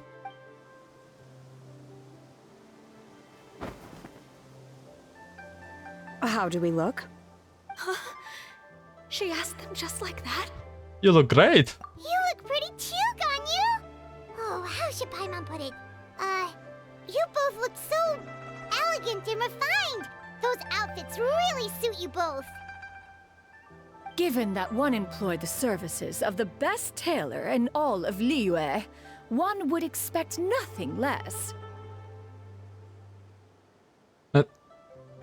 Especially Shen here, relative to her old outfit, she just changed to dark mode. What colors have you been partial to lately, Shenhe and Ganyu? Lately? Why is Cloud Retainer suddenly asking about what colors we like? I like black. One is gratified to see one's disciple has inherited one's own tastes. The color black doesn't get dirty easily. A virtue I've come to value recently. Oh my god, Shenhe knows it. I myself don't like if it's too bright because you see every little dirt spot on bright colors. And you, Ganyu? I favor blue and black. And the material is sufficiently comfortable. Oh, yes? Happy Ganyu. Yes, very. I simply cannot thank you enough, Cloud Retainer, for this gift, and the kite, too. Thank you, Master. One is content, as long as you are pleased with the gift. One hopes these garments will see much use. You sit down and enjoy a table full of dishes? Seems like your supreme cuisine machine is just getting better and better, Xinyun.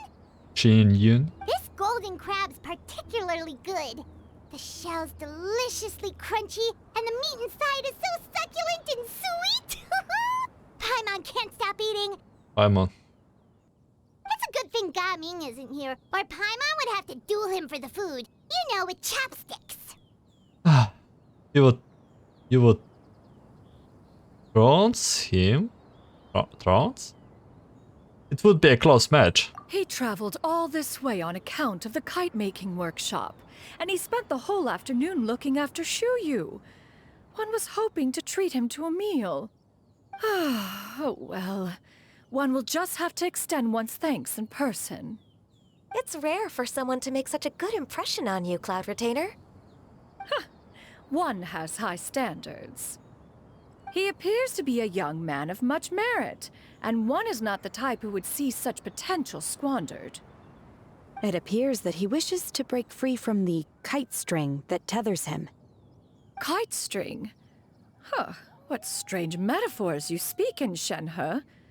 Ever since you returned from one mean restaurant, your turns of phrase render one at quite the loss. And Shenhe walking on one mean restaurant?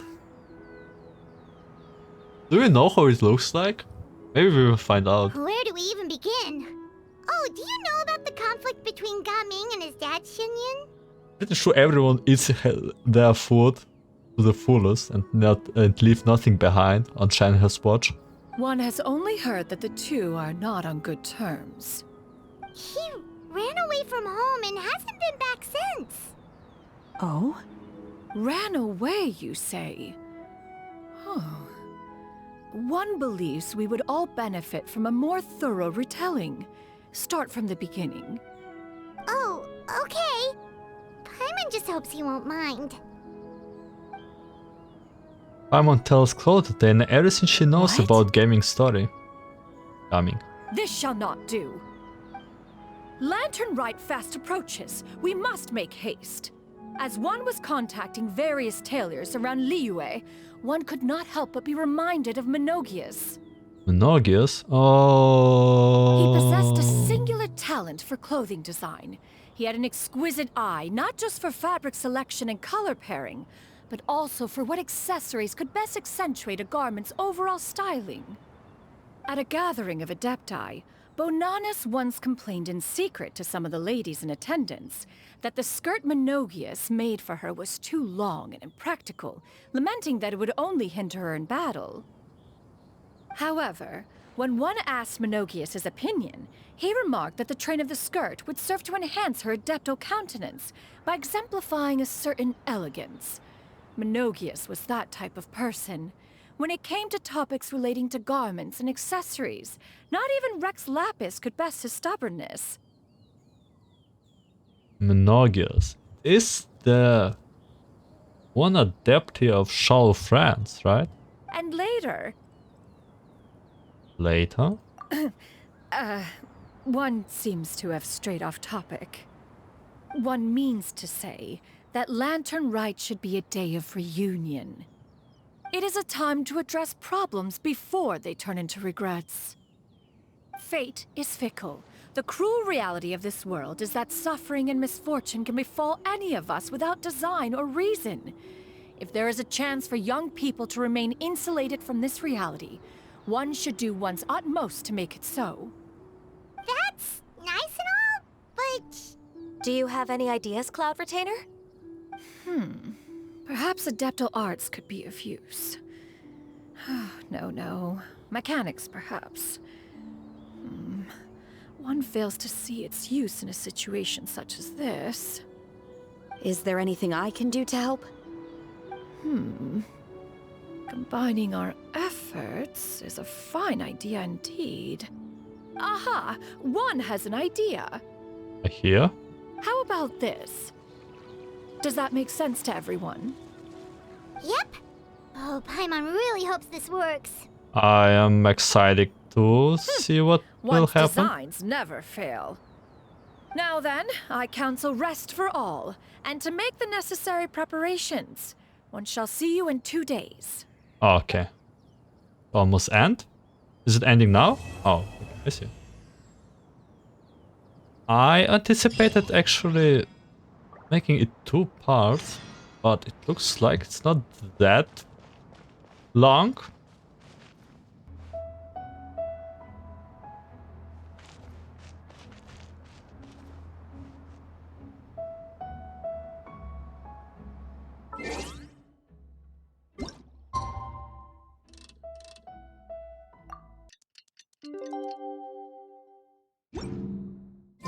It's time to carry out the plan!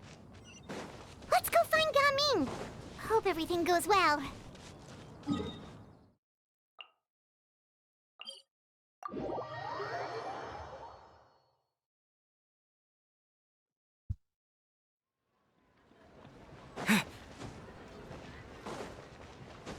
Okay.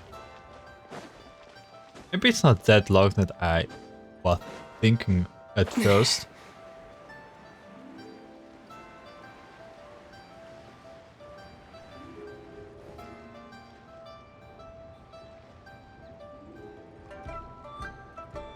Hi, Gaming! Paimon sees you've certainly gotten an early start this morning. Playing games already, are we? Who won this time? You the one buying dim sum again? Hey, when you put it like that, it makes it sound like I'm always the one losing. Ah, perfect, you're all here. There's an important commission I need your help with. All right, I've got the time. Where are the goods? It's not just goods this time. I need you to escort a tea merchant and their wares from Chaoying Village to Liyue Harbor. A very important client has requested to meet with him. Sure. What's this merchant's address? Here. Yeah. Oh wait, it's one of the family members. If the client's that important, then this must be a very crucial, very pressing commission, right? Of course, the sooner you complete it, the better. I would advise you to depart as soon as possible.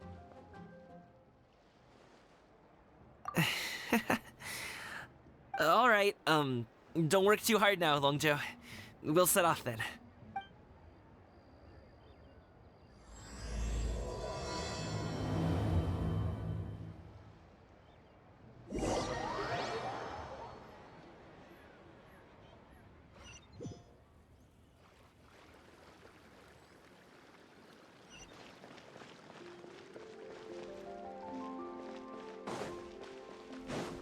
You're a bit quiet today, Gaming.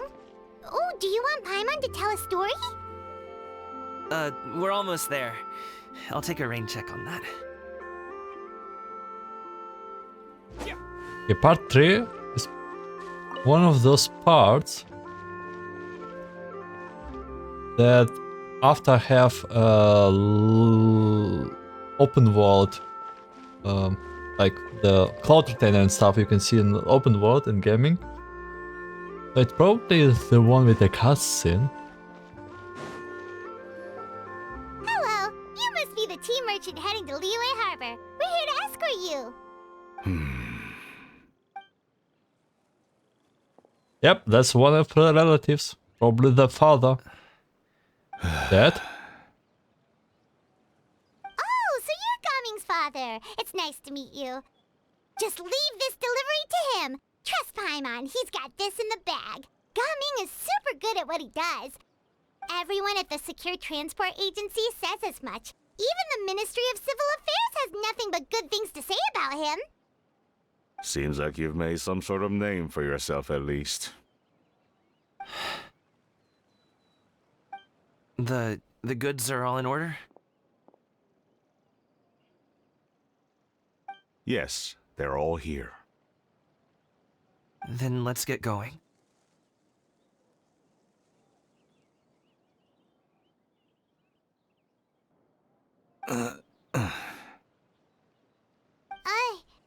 A very important client has asked for you by name. You kinda have to come with us. Paimon doesn't know how we would explain ourselves if you just didn't show up. Plus, you'd be missing out on a huge money-making opportunity. I see. I suppose I will have to trouble you all to escort me, then. Let's go.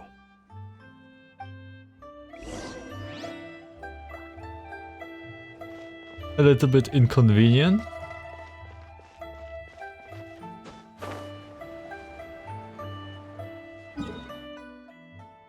Okay, I will not escort you per feet. Sorry, I will just teleport.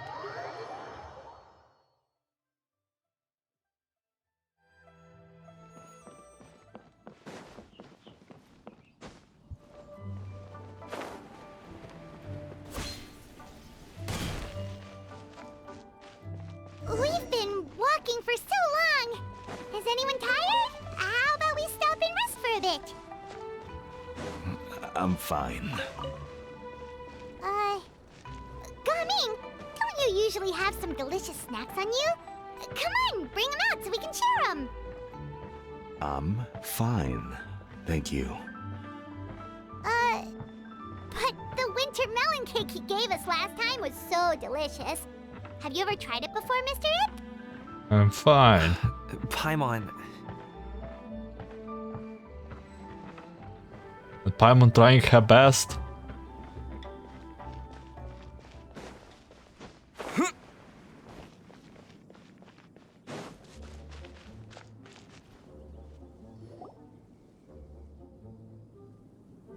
This place looks nice and open. Why don't you all rest here for a second? Huh? What about you? You're not going to join us?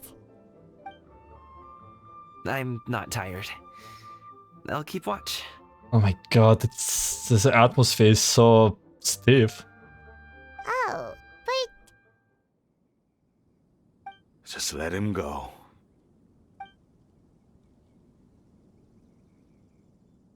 Okay, we'll just share amongst ourselves then.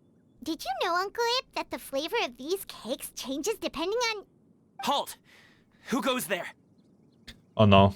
It appears that one's movements were overly conspicuous. Masked Bandit won. Oh, I can't. Enough of your musings. Focus. Focus on the matter at hand. They do look like treasure holders. They even have the same models. Present your exquisite ornaments at once. Indeed. Bring them forth readily and without protest. Sorry. Ah! What do we do? It seems as if these two are acting alone. It won't be difficult to subdue them, but they might have something else waiting in store for Dad. The best way to keep him safe is... leave this to me. I'll handle them. Traveler, Paimon, take my dad and the goods away from here. No, Gaming. It's too dangerous.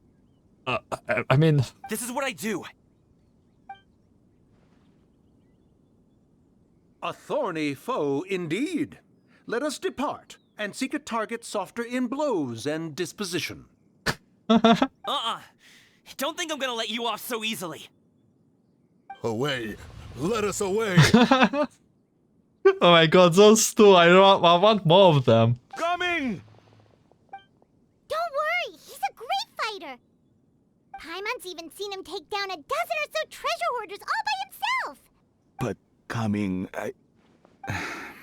if he had just stayed by my side and learned the family trade, he wouldn't have to put himself in such dangerous situations. I see. We just have to trust him. Let's go on ahead. Wait a We minute. best get away from here, in case there are other bandits in the area waiting in ambush. Did I just saw Cloud Retainer looking around?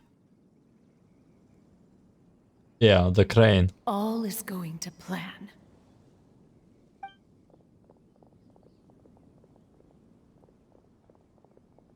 Okay, we should be good to stop here. Can you? Zhongli? Zhongli? Oh no, what is he doing here? Wait, Zhongli? What the? Oh, that's such cute kite. Good sir, please listen to me. Reel in your line and leave this place as quickly as you can. There are bandits in the area. It's so funny. Yeah. Oh no. Zhongli? What are you about to say? Bandits, acting in broad daylight.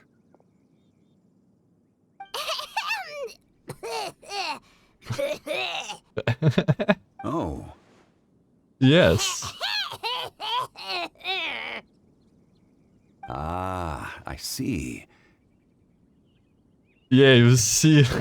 It appears many people are catching a chill as of late. If your throat is bothering you, Paimon, perhaps some tea and rest are in order. Wait, that's not. Nope, no need. Paimon's fine.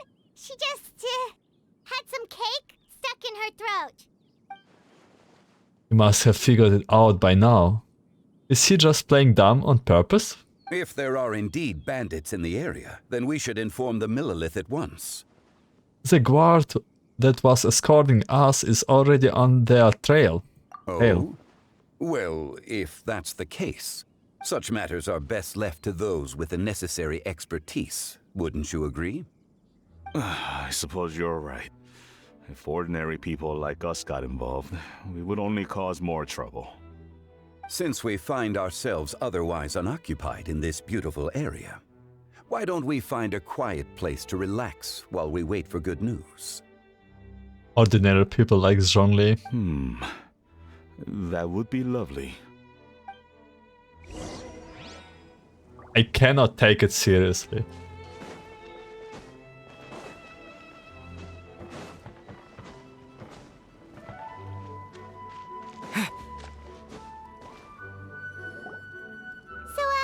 Uncle Ip does have a reason to be worried.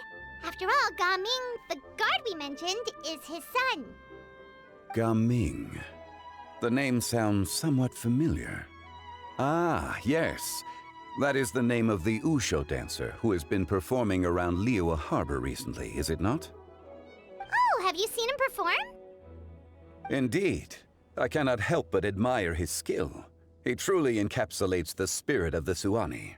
Suani. Usho dancing has become more well known in Liyue Harbor recently. However, although performers are seeing budding success, they have no doubt had to face many hurdles along the way. One's not so easily understood by spectators such as ourselves. Okay, I'm not quite sure. Is Zhongli part of a plan or is he just a happy coincidence? If you ask me, what truly deserves admiration is perseverance in the face of adversity. That is a rare attribute indeed. I have heard many of my acquaintances praise Gaming for his kind, selfless, and courageous disposition. To have a child so accomplished and upright, you must be a very proud parent indeed, Uncle Ip. Oh my god, how uncomfortable he has to feel right now. Uncle Yip? Wait, Uncle Yip? Seems like Zhongli has decided to skip the formalities. Well, he... Yeah, true. Zhongli is quite not He's a hard aware. worker. Yes. You should be sure to tell him you think that when he gets back. Your son is young yet. It's normal for someone his age to be a bit hot-headed. It's understandable to find talking about such things in person difficult. If there's a particular sentiment you wish to convey, perhaps we could pass it along for you. No. It wouldn't be right to ask that of you.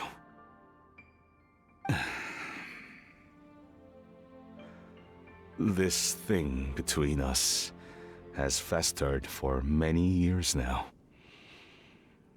In truth, there are some things that simply aren't easy for us to talk through. I've been in the tea business for most of my life, and I always hoped my child would do the same. Otherwise, how would he support himself? Over the past few years, I heard how well he was doing for himself as a guard. How his work was taking him to farther and farther off places. I also heard that he never gave up on wushu dancing. It made me happy. But I was also worried. When you're young, you can handle all that physically taxing work and manual labor. What young person isn't capable of making a living that way? My concern is what happens when you get old. Every time I get to thinking like that, I cannot help but be reinforced in the belief that I was right. That I was right not to give in. I don't know. Different age, different concerns. I often regret introducing him to wushu dancing as a kid.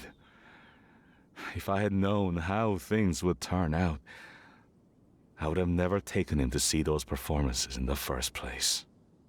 It is only natural for a parent to strive to send their child down the right path. No one would begrudge you that sentiment, Uncle Ip. You need not worry. Uncle Ip. You seem quite young, Mr. Zhongli. Oh. Yet you speak with such wisdom. Perhaps I have misjudged your age. Who knows? Who knows? Your words are too kind. Truth be told, one of my old friends has several grown daughters. Rather than fretting about their future, however, she prefers to let them find their own way. Then she is more easygoing than I could ever be. I fear I lack such an open mind. I meant to say earlier, there is no need to be so polite. Feel free to call me by my name, Iptak. Iptak. Sure. So, do you also think I fret too much, Mr. Zhongli? Isn't the Iptak more formal than uncle? That's not exactly what I was hoping to convey. Only a fool would ask a parent not to worry about their child. But think of it this way. Raising a child is not unlike flying a kite. Hold the string too tight, and it can no longer soar. As my friend once said, if your children are aiming for the stars, clipping their wings will only cause them to come crashing down. You need to let out the line for a kite to soar. Ah, Zhongli. It seems I was too stuck in my ways. You need not reproach your heart for caring. You simply need to loosen your hold a little. Indeed, with such a big heart, why not allocate the time you usually spend worrying about Gaming to the pursuit of other things, like going for a stroll, drinking tea, or taking in the scenery? You never know what surprises could be in store. Things can change in the blink of an eye. The blink of an eye, you say? Do things change so quickly? Children grow up in quite the same way, do they not? Day after day, year after year, sometimes in the blink of an eye, but always when you least expect it. As a father, I'm sure you know that best. Yes, you can say that again. 1 second Gaming was a kid, the next thing I knew, he was ready to fly the nest. Zhongli certainly has a way with words. That's true. Gaming.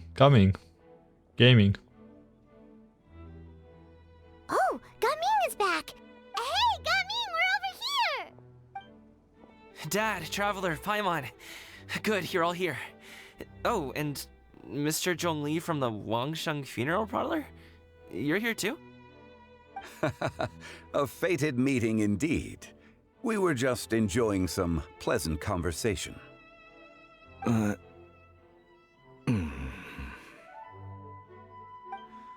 Is everything resolved? Well, you could Don't say that. What does that mean? They escaped? Traveler, Paimon, come with me.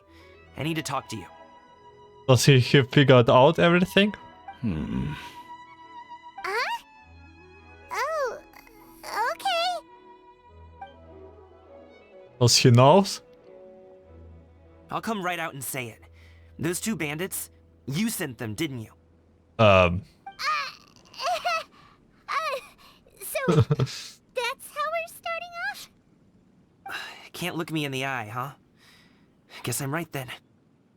Okay, but how did you know? At first, their mannerisms seemed a bit stilted. But once I got close, it was obvious that they possessed great skills. I was right on their tail, and it should have taken only a few steps to catch up to them, yet somehow, I was never able to close that distance. People with that level of skill would have gone about things differently from the start, like sneaking up on us while we were distracted.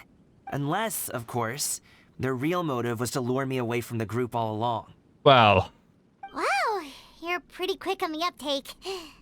We are innocent. Paimon, time to make this face from the kite we made. I just have a lot of experience. I've dealt with many a ruthless bandit in my time, but I've never seen ones like them. In the end, I told them they would make good guards if they ever wanted to get back on the straight and narrow, and that they could hang out with me in Liyue Harbor anytime. You ever consider you might be a little too good at making friends? I'm guessing you guys were trying to help resolve things between my dad and me? Yeah. Your guess is correct. I appreciate it, I really do. But this conflict between us has been going on for a long time.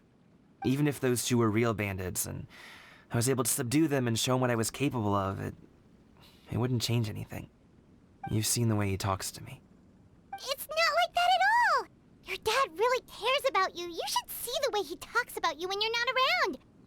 Zhongli was talking things through with him, and he nearly agreed to let it go. You don't believe us? He won't let it go.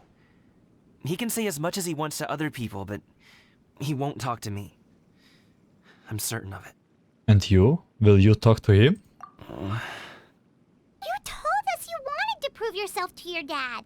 Why don't you tell him about all the hard work you've done these past few years? Will that even do anything? I'm not sure talking is enough.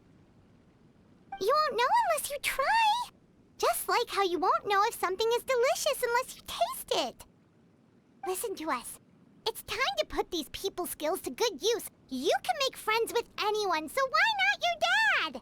One hard to try.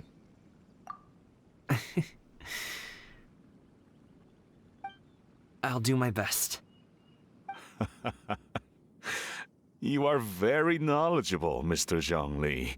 I'm impressed. Yeah, like 5,000 years knowledgeable. Despite my being in the tea industry for several decades, it seems I still have much to learn about the art of tea tasting.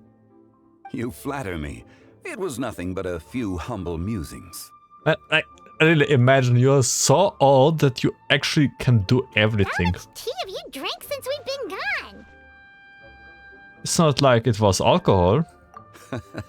Ipdak and I have found many a common interest. Our friendship, much like a cup of tea, seems to grow stronger the longer it has to steep. Well said, Mr. Zhongli. Gaming, Mr. Zhongli is very knowledgeable. You should take the opportunity to learn from people like him when you're in the city. Huh? Oh, of course. Ahem. Zhongli? Time to I have very leave. much enjoyed our conversation, Ipdak, but I, unfortunately, have some unfinished funeral parlor business to attend to. Yeah. Totally believable. I hope I didn't keep you. You was literally doing nothing. My apologies for taking up so much of your time, Mr. Zhongli. No need to stay on my account. When you're less busy, let's find a time to meet. I'll treat you to dim sum. It would be an honor. We'll see you off, Zhongli. You two have a nice chat, alright?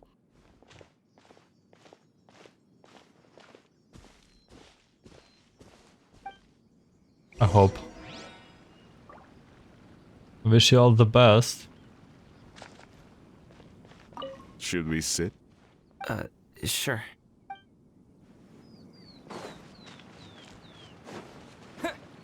Well. Hope. Wish you all the best. Thanks for helping us talk things through with Uncle Ip. Good thing you were able to pick up on what we were putting down. I have been around the both of you for some time now. You could say I have a certain level of expertise in that regard. As for my role in the conversation, think nothing of it. I hardly did anything noteworthy. You never change, do you? Why did you have us walk all this way?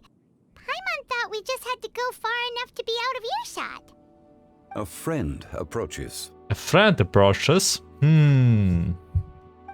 Hello. Oh, So, you're here too? this friend. I've been here the whole time.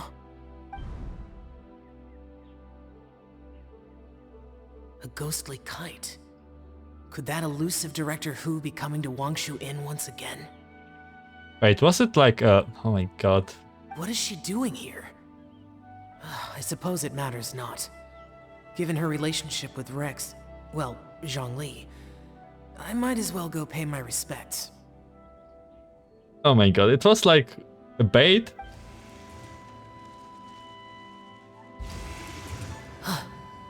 It's you. I thought you were Director Who. Ah, your arrival is most fortuitous. Do you want to try out this new gadget? The addition of the power source makes the takeoff more stable. It's just that... He seems quite immersed in the study of this device. I fear it's almost too stable. It completely negates the pleasure of seeing one's kite sway with the wind. It's a bit of a shame. In truth, I'm here because Director Who dispatched me to purchase some items in preparation for Lantern Rite. I see. Much like she does every year. Much like she'll do next year, I would imagine. Am I wrong? Or has she once again sent you out to buy, what is it, sesame oil or something? While we're on the subject, I do wonder why she is so obsessed with using sesame oil in the preparation of mixed vegetable dishes for Lantern Rite. A recommendation from Xiangling, perhaps. What do you think, Xiao? I've only met Director Who a few times. I'm hardly the best person to ask. Ah, and is that not a sign that you should visit Wangsheng Funeral Parlor more often? It wouldn't hurt to grace the parlor with your presence now and again, when you are otherwise unoccupied. When it comes to Zhongli, I have no idea what is actually his intent is, because he's not just there for no reason, right? This one here is a traditional kite, one without any equipped mechanical device. Director Who tasked me with studying the differences between the two to determine which one is of greater merit. How much true is this? Many hands make light work. Perhaps you could test out the other kite for me? I believe this is another plan. All right. To bring Chao do something else. I have made my comparisons. If speed is what you're after, the mechanical kite is the better choice. Wonderful. I shall pass that information along to Director Who. I'll leave these two kites with you. Perhaps you can find a few friends with which to partake in the activity. You might find it to be an enjoyable use of your time. Oh, wait. Who enjoys kite flying? Well, I would imagine someone of your talent and wisdom is more than capable of finding out. So, you were testing out the kites for Hu Tao and even roped Xiao into doing it for you? Paimon didn't ask earlier because the situation was awkward. I would hardly say I roped Xiao into anything. I simply sought the help of a friend. Besides, we did the testing together. This is so, on many levels, so sus. Why did you even choose this exact location, you know? Seems like our pool of competitors is growing. The competition not the important thing right now. Doesn't matter, we're going to win either way. Do you like kite flying, Xiao? I suppose I neither like nor dislike it. Although, watching a kite gradually ascend into the sky does bring me a certain peace of mind. Perhaps they're a bit like shell lanterns in that way. Kite flying is also a pleasant form of relaxation. Have you ever thought about making a kite, Xiao? Cloud Retainer taught us how. We can teach you if you want. There's no need. Menogias was the only yaksha among us who had an interest in matters of ornamentation and design. When Lantern Rite is over, come find me near Pervasi's temple if you have the time. Sure. When Lantern Rite is over. I should go inform Director Hu of our findings. How's she been, by the way? Be sure to say hi to her for us. The last time I spoke to her, she mentioned that she would be visiting Chaoying Village in a few days. If you have the time, perhaps you could also make the trip. If you happen to run into her, you can pass along your regards in person. We'll keep that in mind. Take care, Zhongli. See you later. See you next time. Is it going to end? No. Coming. You can go first. I don't have anything to say. Then I'll go. I still don't want to leave Liyue Harbor. Oh. I can't say I support that decision, but... Wait. Hey, let me finish before you get all worked up. Sit, Shenhe, sit. You must be tired from your journey. Shall I pour you a cup of tea, or would you prefer something else to drink? This is... Man, watching this adaptee like doing some acting stuff. No need, I'm not tired. They're gone, Master. Perfect. The time is nigh for us to make an appearance. Do you remember the plan when recounted to you? Yes, Master. We aim to give them a demonstration of familial love. Okay. So I'll have whatever you are having. All right. What are Auntie Xianyun and Shenhe doing here? Just how many people are involved in this scheme? I suppose all I can do is just take a seat and see what happens. Perfect. I just so happen to have bought some Sunglow tea recently. It's quite the delectable variety. Or it would be if one has not been forced to drink it every day in the hopes of whittling down one's considerable stash. One has more than had one's fill already. Oh, forget it. Such thoughts detract from the present need to keep up the conversation. Has work been busy during the holiday season? Do you need my help with anything? Drunk guests can sometimes cause trouble, but I deal with them as you taught me, by pinning their heads against the table. Oh my god. Okay, this is how I imagine Shenhe working in one-man restaurant. Are Auntie Xianyun and Shenhe serious right now? Oh dear. While one was busy orchestrating this act, one seems to have forgotten about Shenhe's various eccentricities. What I meant to ask was, have you made any new friends? We live so far from each other, it would be a great comfort to me to know you were surrounded by good companions. Shen had put all the skills into strength and non-skills into acting. You already know of my past circumstances. Recently, I've been conversing with Guoba in the kitchen at night. Guoba can't talk, but his companionship is a comfort. The poor child. Her one friend can't even talk. I guess maybe Gaming is not doing so bad after all. Perhaps I've been too hard on him. Oh no, Shanghai got framed. Let's move on, shall we? Do you have any plans for today, Shenhe? How about we do something fun? That sounds about right. Take her to do something fun, and perhaps she'll loosen up a bit. Like we used to do when we would carry stones up and down the mountain from dawn until dusk, picking herbs to eat for dinner along the way. If that is what you ask of me, then that is what I shall do. Oh my god. Shanghai, please, at least try. Dad, here, have some tea. Or no, wait, best not have any just yet. Yeah. Yeah. I simply can't listen to that any longer. Coming. I'd like to finish what I was trying to say before. I don't support your decision to stay in Liyue Harbor, because living there is too hard on you. If you come home, there will be people to help you. I'm not saying we have to live under the same roof. I know our personalities are too similar to avoid butting heads. But you'll have your entire family around you. Your aunts, uncles, they'll all do whatever they can to help. You could get a less taxing job, and we could grab dim sum together from time to time. Huh. I didn't know dim sum was such an important affair, Master. Shh. Shh. Just think about it. Okay? You don't have to decide now.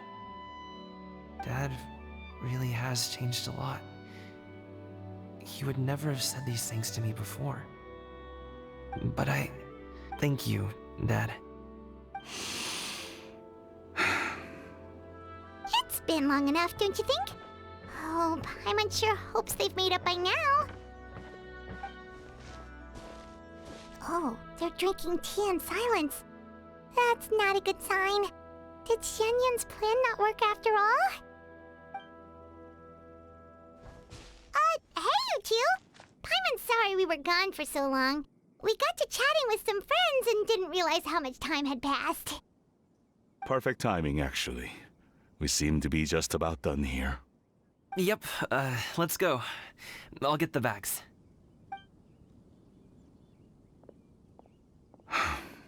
Gaming has grown a lot taller, hasn't he?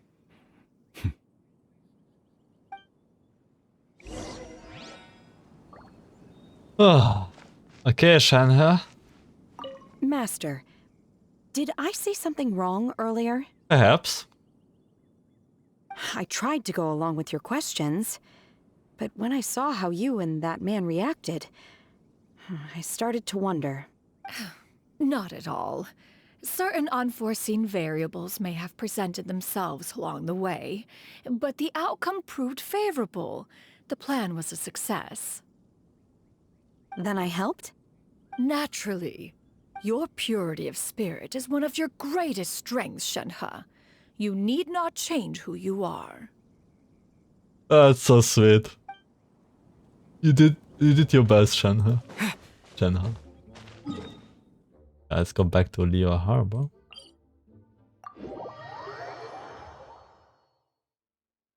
Man, actually a funny event without too much of a plot twist. Yeah, Charlotte. Well, Fontaine friends.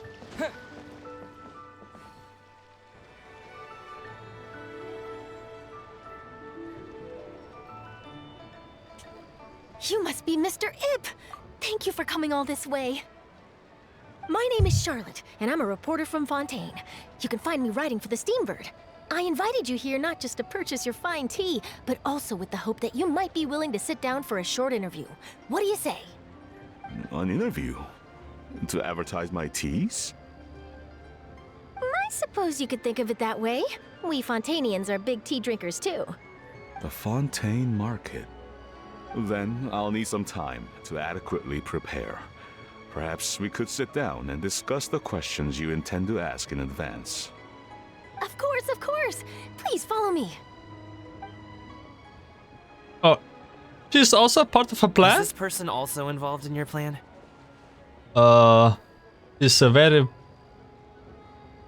She's a very important client. And here I thought I had lots of connections. I suppose I've been humbled. You sure know all kinds of cool and important people. Come on, did you fight Shogun of Inazuma? Probably not. Over here! Yoo-hoo! Over here! Huh? What? Auntie Shenyun? She probably wants to talk about the next phase of the plan. Let's go while your dad is still distracted. That's a huge plan. Okay, I could have known that Charlotte is included in the plan. I Not take too it unusual. that all is going well. Don't worry, Shenyun. Everything is going according to plan. I knew it. I knew that was all an act earlier. Auntie Shenyun is really something. She was so determined to help me. She didn't even care about making herself and Shanha appear foolish in front of my family. She truly knows how to look out for others. I still have a lot to learn. As for the next step... Oh no! What's wrong, Gaming? Don't tell me you're the ones footing the bill for all that tea. I can't let you do that. Fret not. Reimbursements will be made. Exactly. Think of it more as an investment, as Ningguang would say. We pulled together the Mora so that Charlotte could place the order. She's gonna bring it back to the Steambird as a gift, as well as a sample of the regional specialty.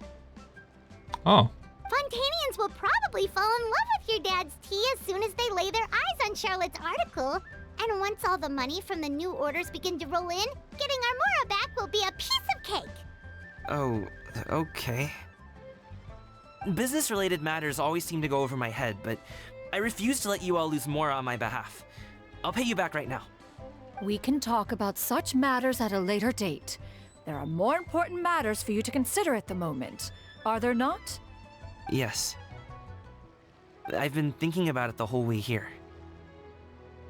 I have an idea, but I'd hate to cause even more trouble for all of you. That is for us to decide. Yeah, we're all friends here. Plus, we wouldn't be here if we didn't want to help, right? Just tell us about this idea of yours. Okay. So, it's like this.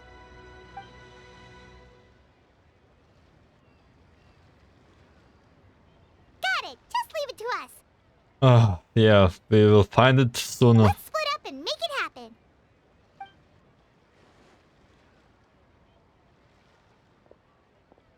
I mean, it's... We need to do those things we talked about, but we also still have the kite flying competition.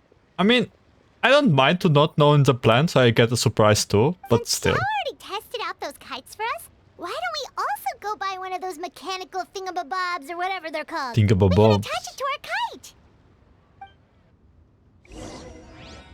Mechanical wind maker? But isn't like also extra weight on kite?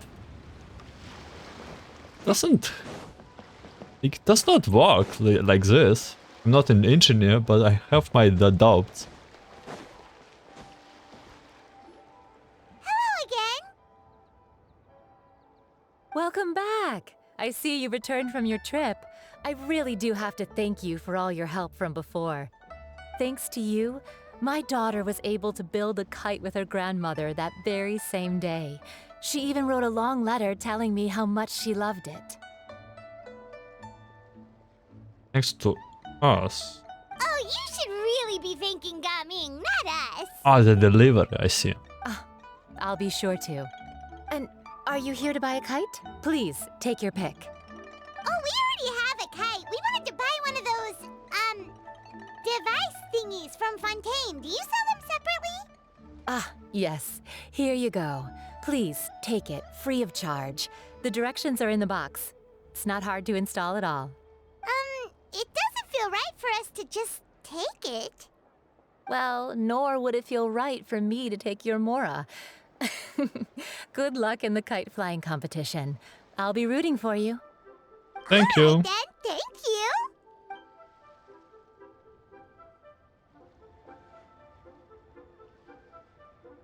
Phew, it's done. Let's get down to business.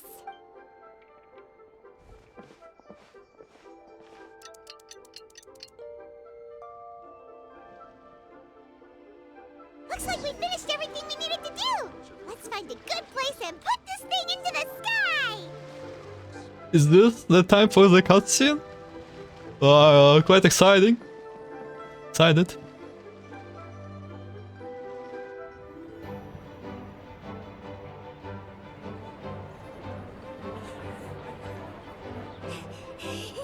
Chi-Chi, we're almost there. Okay.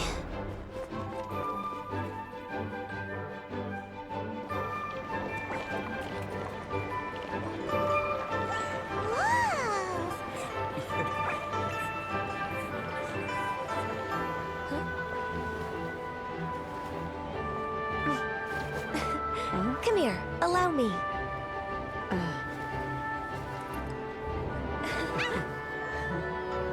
The Lantern Rite is as festive as ever.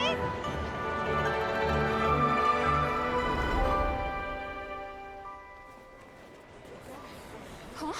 Oh, what's going on? Did something happen? What should we do? Oh, should we get the Millilith?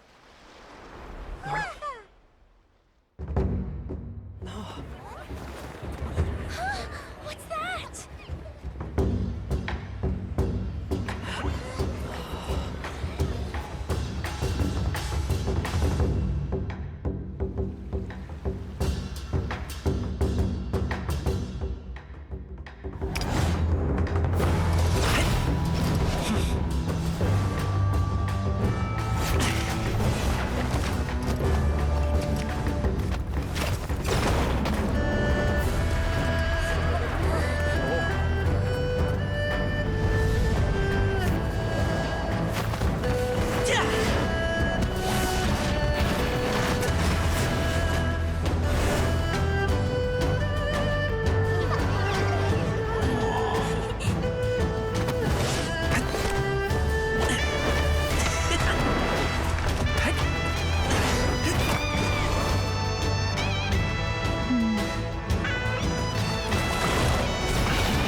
Have I taken that many pictures already?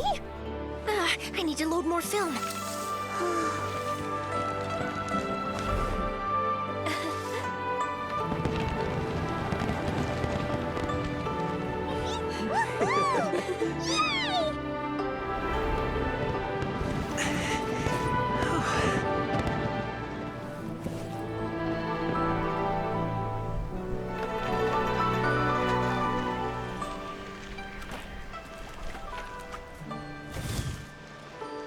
Wait, the wind. Oh my gosh! Mommy, I want a big kite like that too. Do you see that kite way out in front? It's so beautiful.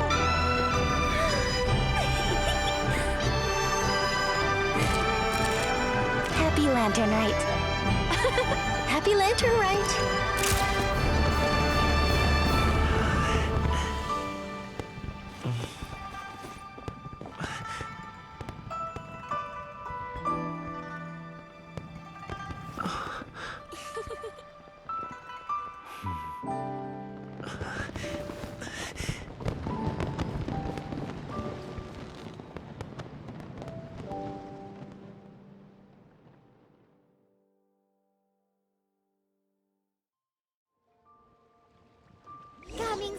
performance was so cool, Paimon almost wanted to join in!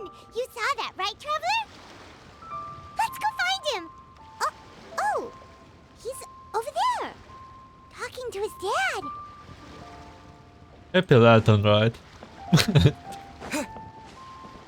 Oh, it was truly a great cutscene.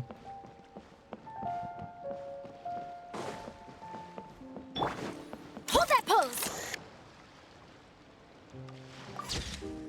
Did something happen? Coming is a little bit worried.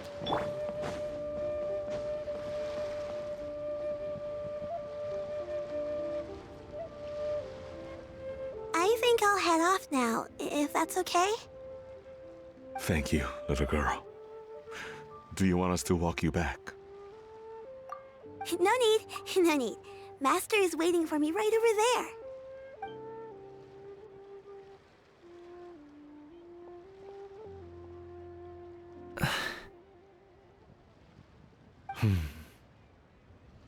Dad. Oh. I suppose I'll go first this time. Okay. Your performance.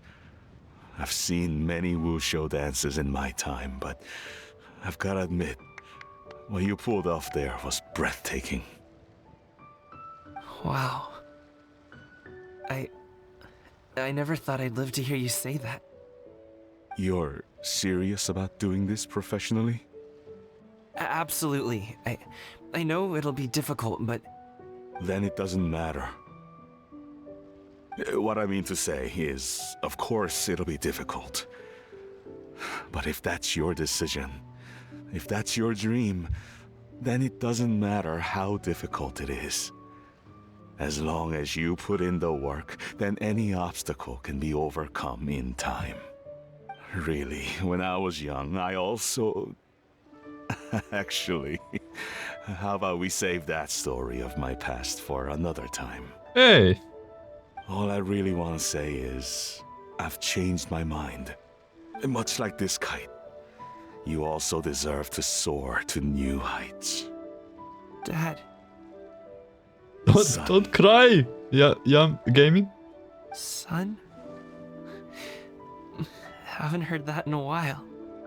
I bet you're wondering what's gotten into me saying all this. Well, a little bit, yeah. Anyway, I know I've never found the chance to say this before, but... to me, Gaming, you've always been a great kid. Alright, that's everything I've got. Did you have something you wanted to say, or... Hugging. Aww. Seeing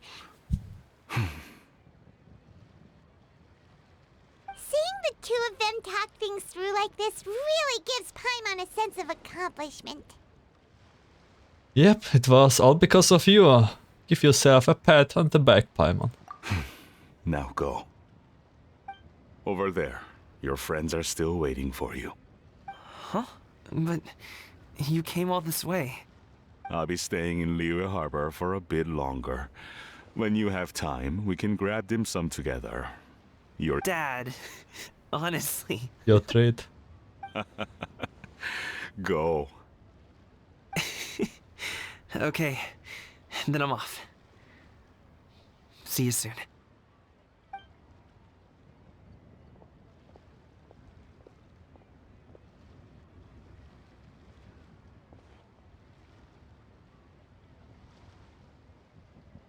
Actually wanted to see the cutscene again. That's quite the smile you've got there, Gaming. Really? It's nothing to be embarrassed about. Is there anything else you would like to do? I'd like to find and thank Auntie Xianyun, as well as everyone else who's helped me out. If everyone has time, maybe we could all get together and go fly a kite. Part 3 completed. And now we have a couple of people who we can meet in open world. So let's start with let me see here. Okay, Charlotte.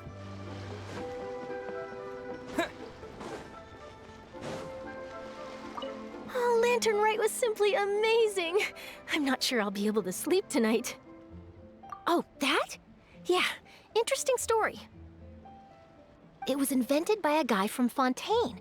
His name is Ildison. Ildison? He's always tinkering away at some mechanism or another. He's even asked the Steambird to write about his inventions on more than one occasion. I believe I have a direct quote from him about this particular one. Yes, here it is. The device is powered entirely by mechanical components without the need for any additional energy source. Basically, it's a manually operated cranking device. How high it can fly entirely depends on how much force you can exert. Combining this invention with a kite. What a great idea, right? We did ask about the interview and working together with Gaming's father. About Lantern Rite? This was my first time experiencing a foreign holiday in person. It was so exciting! The festive atmosphere, the contagious holiday spirit, the profound, storied cultural traditions steeped in symbolism. Oh, I almost forgot. Kuching even gave me a kite with a poem on it that she wrote herself. It goes, "Dreams are like paper kites. With them do our hopes take flight. Sailing high above the clouds, they yearn for something more profound. Yet try we may and try we might. A deeper truth waits in plain sight. Though we hang our hopes in skies abound, many joys lie on the ground." I want to include this poem in my special feature on Lantern Rite. I'm sure a lot of people will love it. We did ask about mechanical device. Well, now we asked about the interview.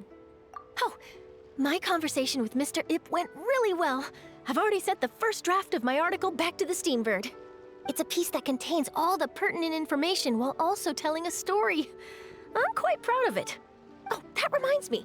I should thank everyone who made this possible for me. Especially that spirited lady with those peculiar turns of phrase. Miss Shenyun was her name, right? Shenyun. It was all thanks to your connections and creativity. I would have never thought I'd be able to bring such a special gift back to Fontaine with me. Until next time, Charlotte. Yep, and happy Lantern Rite to you.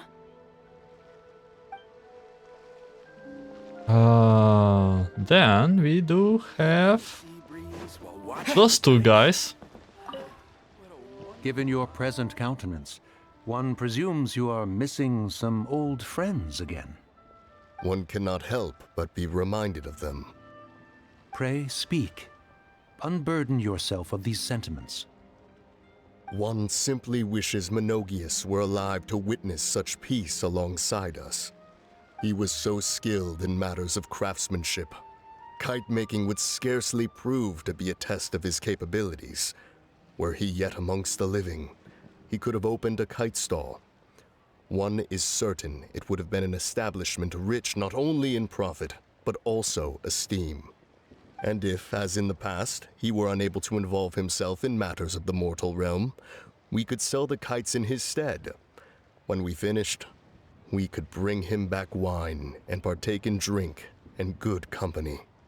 Mooncarver, those are now but fond moments in our memories. Indeed. The dead are gone, so as the representatives of the living. Pretty sad. Let us take in the sights for a bit longer, if just for his sake. Then we have here quite a couple. They don't have the voice. Not now.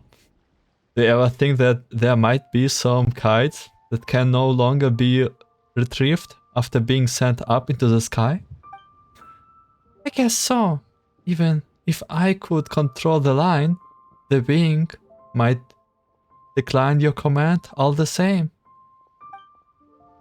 Speaking of that, could we go buy one? I mean, I haven't flown one before, so I'm not sure if it will work out.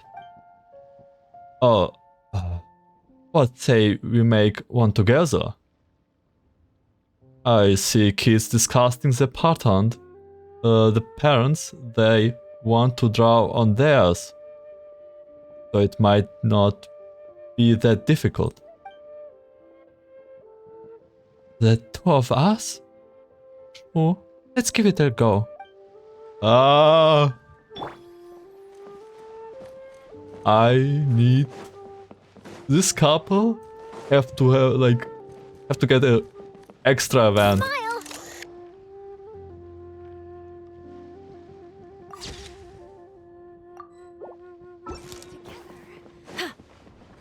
Okay, then we have Ichi and Yaoyo up and top here.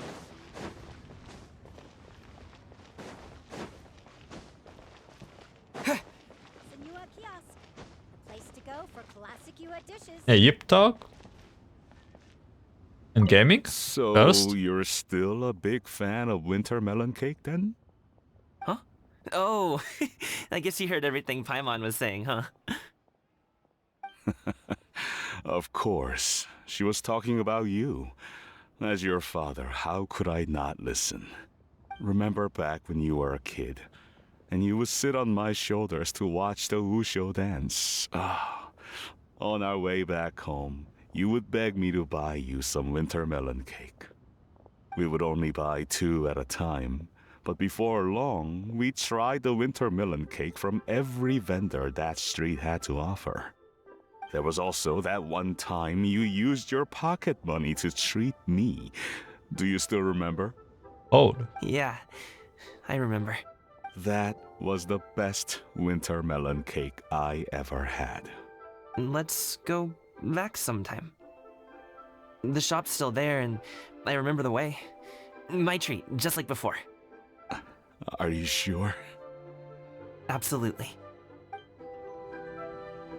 How lovely. Skyward, Okay. scatter! Chi-Chi and Yaoyo is here. Our kite is so high up. Thank you for inviting me, Yao Yao. I am having a lot of fun. I'm glad. If you want, we can go fly kites some other time too. The fun doesn't have to end today. Really? How about we do it during the day next time? That way, we can see the design better. When it flies super high up, it will look exactly like a real finch. Okay. Can I take this kite to bed with me? But of course.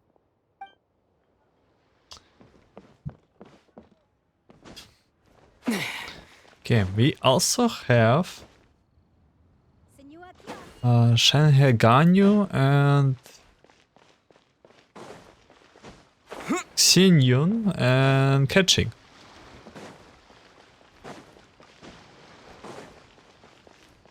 I mean, of course, I cannot include everyone, but at least we have a couple of them. Okay. The walking place.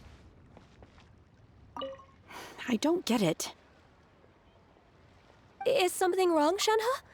Tell me. Perhaps I can help. The color black doesn't get dirty easily, so I thought this outfit would be acceptable to wear to work. But Xiangling told me it was inappropriate. But inappropriate? How? Well...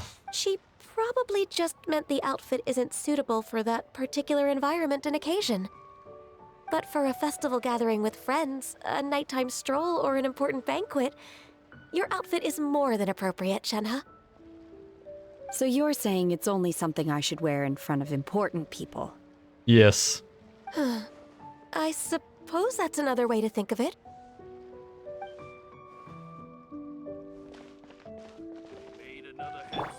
Hold that pose!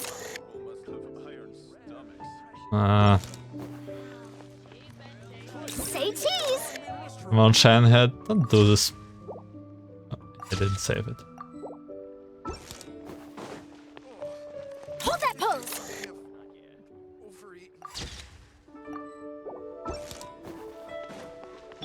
Maybe someday another photo. Okay, we also have here catching. Somewhere around here? Probably?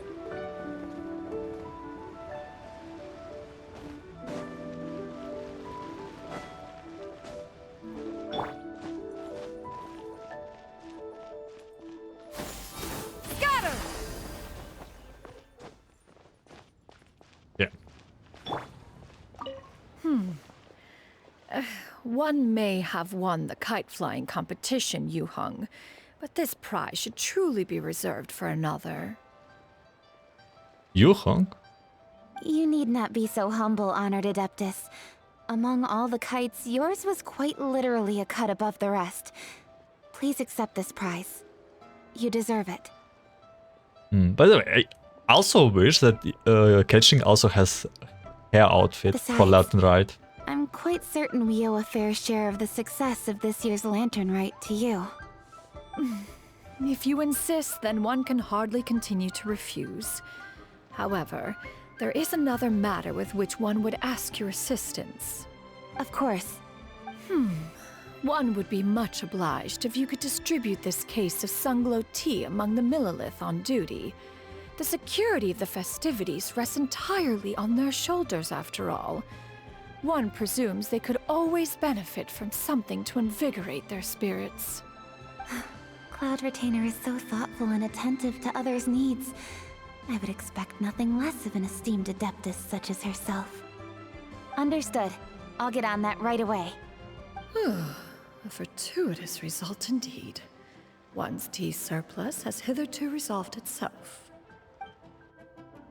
I do wish catching has her outfit too, but whatever. Anyways, there's also another one up here. And I think this is the last one.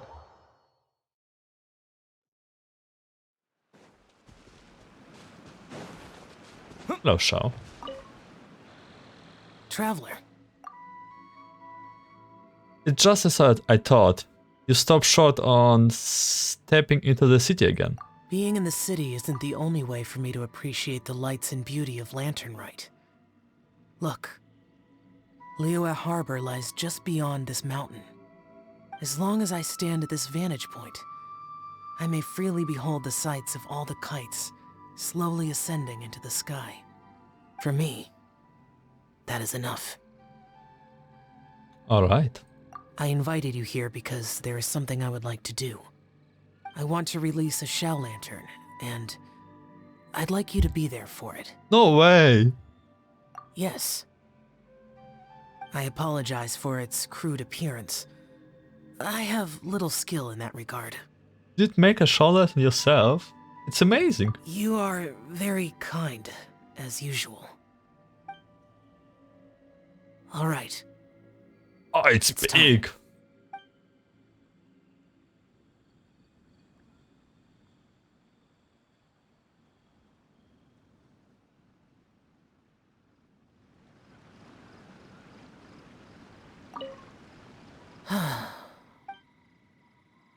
As the shell lantern slowly disappears into the tranquil night sky, Shaw's expression softens. Traveler, thank you. Well, I will still not do your companion quest. Okay, there is Bustle and Bustle.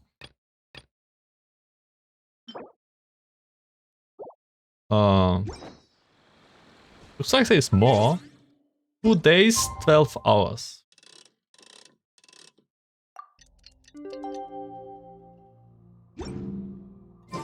Oh, Paimon almost forgot! Didn't Zhongli say Hu Tao was also planning on spending some time in Xiaoying Village?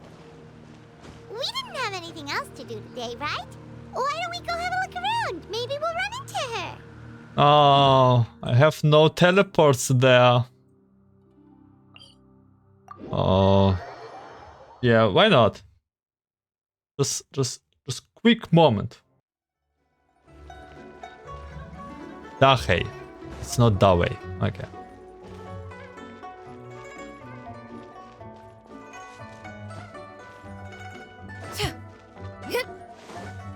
Yeah! Skyward! Scatter!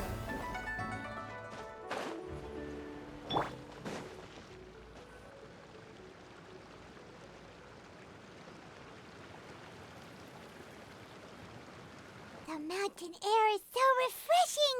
It makes Paimon feel like she could float around all day and never get tired! Cream! Gummies! Fuel fruit! Who is screaming? Huh? Did you hear that? Yes. Sunshine! Blue skies! Good vibes! I heard it too. Something about blue fruits and good vibes. Right? So Paimon wasn't just hearing things. That voice sounds really familiar. Yes. It's not Navi, huh? Well, we've got the time. Why don't we go check it out? Okay, let's see what's up. You and Paimon make the way to the mountain is of the source of the shouting. As far as you can make it, it's almond this and cocoa paste that. Sounds delicious, that's for sure. The lovely voice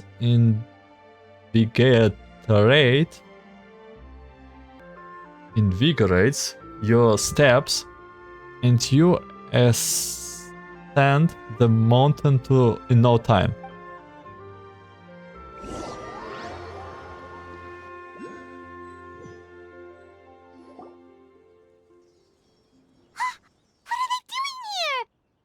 Okay, like seriously.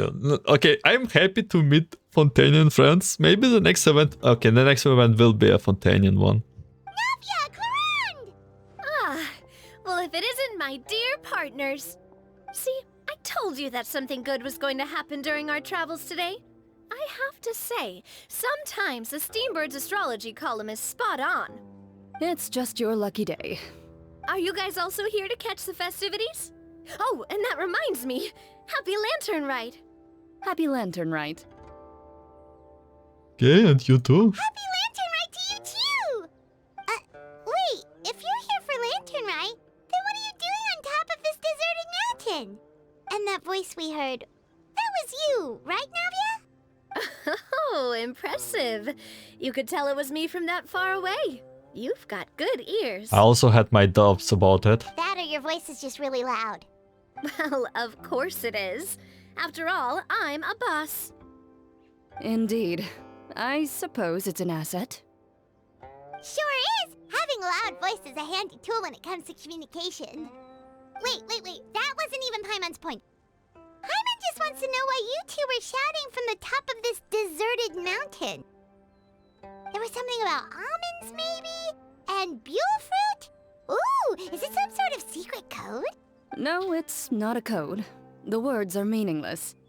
Perhaps, but the act of shouting was very meaningful indeed. What was your plan? That's just what mountain climbers do, right? After all the hard work it takes to make it to the top, as you stand on the summit looking out at the vast scenery, it's not easy to resist the urge to release those emotions. Oh. I see. So it's not what you were shouting that matters, but the act of shouting itself. Exactly. You get me, partner. I was afraid that it would cause a disturbance, so I asked the locals around here, and they said it was fine. Apparently most hikers like to shout when they get to the top, so the locals are used to it by now. So you were just hiking here. So, you see, it's not just me. With Cloran. I guess everyone shouts from the top of a mountain at some point in their life. Speak for yourself. When you're stressed, don't you ever just get the urge to do something for no reason? Not really. If I ever get stressed, I just go hunting. Monka. Oh, that's a pretty good way to relieve stress. What I choose to hunt depends on my mood. Huh? Anyway, why don't you two give it a try? Shout anything you want. It's a real stress reliever. As long as Paimon has clothes on her back and food in her belly, Paimon doesn't think there's any stress that needs relieving. And I prefer to keep things bottled up. Oh, I bet you guys are just too embarrassed to let loose. No need to be shy. Even Farina was shouting from the top of this mountain earlier. Who? Huh? Did Paimon hear that right? Farina's also here? In Chaoyang Village? Believe in your ears. It is indeed as you heard. Frau Fontaine is here! Actually, the reason we climbed this mountain in the first place was also because we heard the sound of shouting. Yes, we could just about make out someone yelling things like, "Help me!" and "What should I do?" So we hurried up here to check it out. And what do you know? Miss Farina was standing right there, all red in the face. She practically sprinted back down the mountain the minute she saw us. Oh. Ah, that reminds me. I believe what she actually said was, "So help me, I will figure out what I should do about this script." So, you could actually hear what she was saying? Why didn't you say so earlier? I thought someone was really in trouble. I figured we would come check out the situation either way. Why not let her keep some privacy? Oh, seems like you caught Farina in the middle of some stress relief as well. She probably would have never thought... No, she definitely would have never thought she would run into anyone she knew all the way out here. Was she alone? I think so. We ran into Nervalet on the way here as well, but he was already on his way back, so they probably weren't together. Nervalet? Oh, come on. What? Nervalet was here too? So many people from Fontaine. What was he doing here? It couldn't have been for vacation. I think it just might have been, actually. But apparently he only stayed for half a day before heading back. He's a very busy man. That's for sure. Neuvillette is not the type to take much time off. Taking even a half day for himself is already a huge step in the right direction. Didn't Charlotte publish an article on the Liyue tea industry recently? Maybe he was inspired to come buy some tea after reading that article. You know, just like you were. My situation is completely different. I'm here because I was asked to accompany you. The tea purchase is simply an added bonus of this location. You Fontainians and your tea drinking. I think Nervalet was here also, not because of tea, because of water. But we have like the quest. Oh, it's not for me. I lost a bet with Ridesley, and now I have to buy him something. Oh, Risley likes tea, that's for sure. But I don't know if it ties to the quest here with the water and soil. Seems like a fitting gift. It was just a spur-of-the-moment sort of bet. Ridesley gets really invested in that sort of thing, but he couldn't care less about what he wins in the end. You could give him mint plants that you plucked from the side of the road, and he wouldn't even mind. If only he was that easygoing when it came to talking business. In any case, I'm pretty sure the tea you bought is this region's specialty. What is it called again? Nervalet even mentioned it earlier. Sunglo tea, but 10 boxes get half off. Yes. Buy 10 yes, boxes get half off. You didn't really buy 10 boxes, did you? This merchant knows what he's doing. Please, do I look like someone who would fall for that sort of marketing trap? That reminds me. You guys said you only came up here because you heard my voice, right? I hope it didn't put you out. You must have had other plans for the day. What's our plans again? Oh, that's right. Who tell? Alright. A few days ago, we heard that a friend was going to be in Chaoyang Village, so we decided to come and see if we could run into her. Oh dear. We've been chatting for quite some time. I'm sorry for keeping you. Now I'm done, partner. That's good. We should probably head out and look for Hu Tao. No need to stay on our account. We just got up here, so we're gonna stay around for a little longer. Go and meet your friend. We can meet up in Chaoyang Village later. Sounds reasonable to me. Sounds good. We're gonna head down the mountain then. See you later. See you later. What do I have to do to get you to yell from the top of this mountain? Name your price. You really want to hear it that bad, huh? I'm just curious is all. I have a feeling you'll say something amazing. I will pass. I prefer to let actions speak louder than words. We'll probably hunt a burn down from here. Okay, one smile!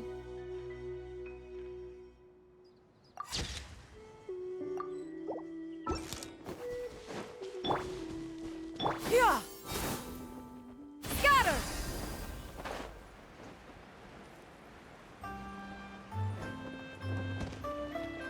Oh. Smile. Wait. They actually meet. This is interesting. Chaoying Village is known for its tea, but you know what else they have with tea? That's right, dim sum! Didn't Gaming say something about dim sum being eaten in the morning? Oh, Paimon wonders if we can still get some at this time of day. Afternoon tea might be more appropriate at this point.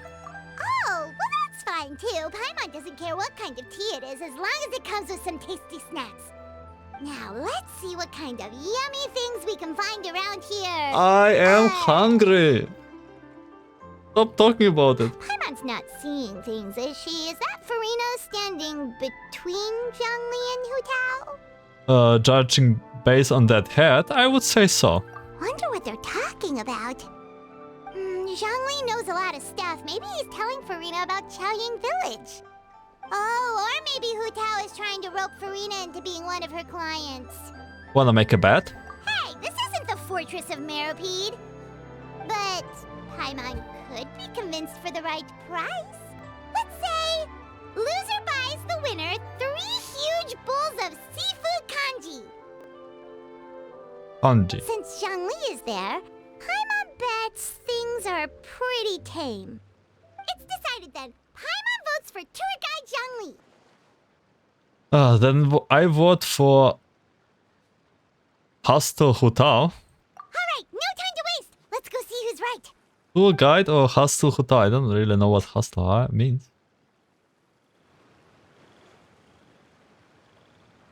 Good afternoon, Hu Tao, Zhongli, and Farina! It's very exciting. Oh, great. Now Paimon's shouting too. Oh, well, aren't you a sight for sore eyes? Seems like our luck just keeps on growing. That we were able to meet you both without prior arrangement must mean that this is quite the serendipitous meeting indeed. Okay. Huh?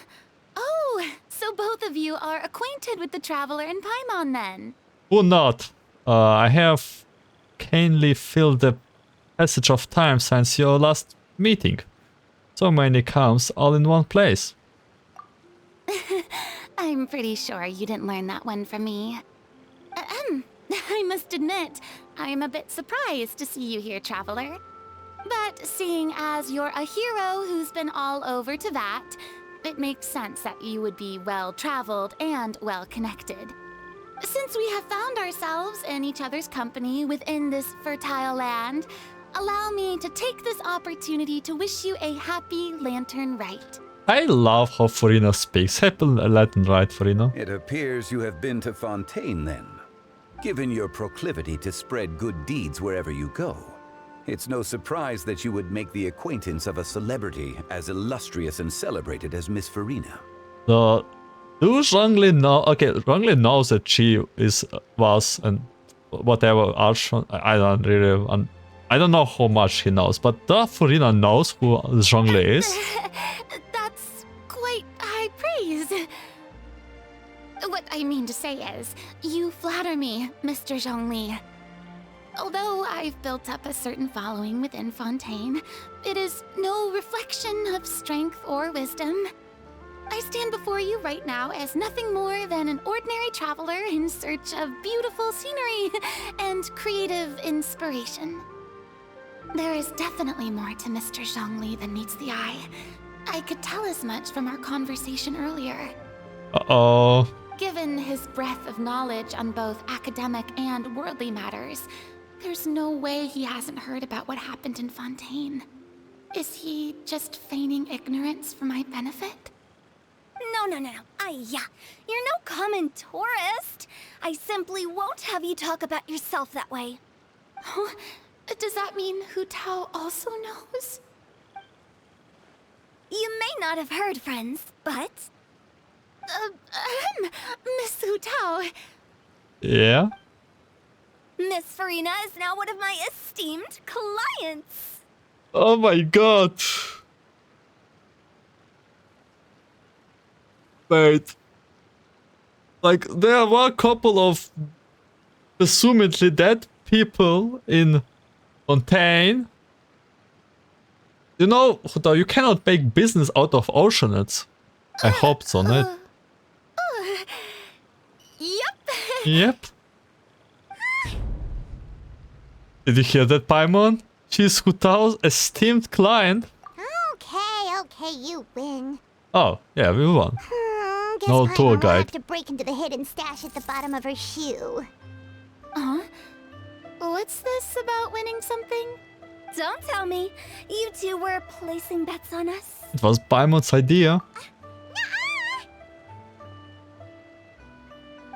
What do you mean, naha? Standing on the side of the road and couldn't help but take guesses as to what you were talking about. Oh, I see.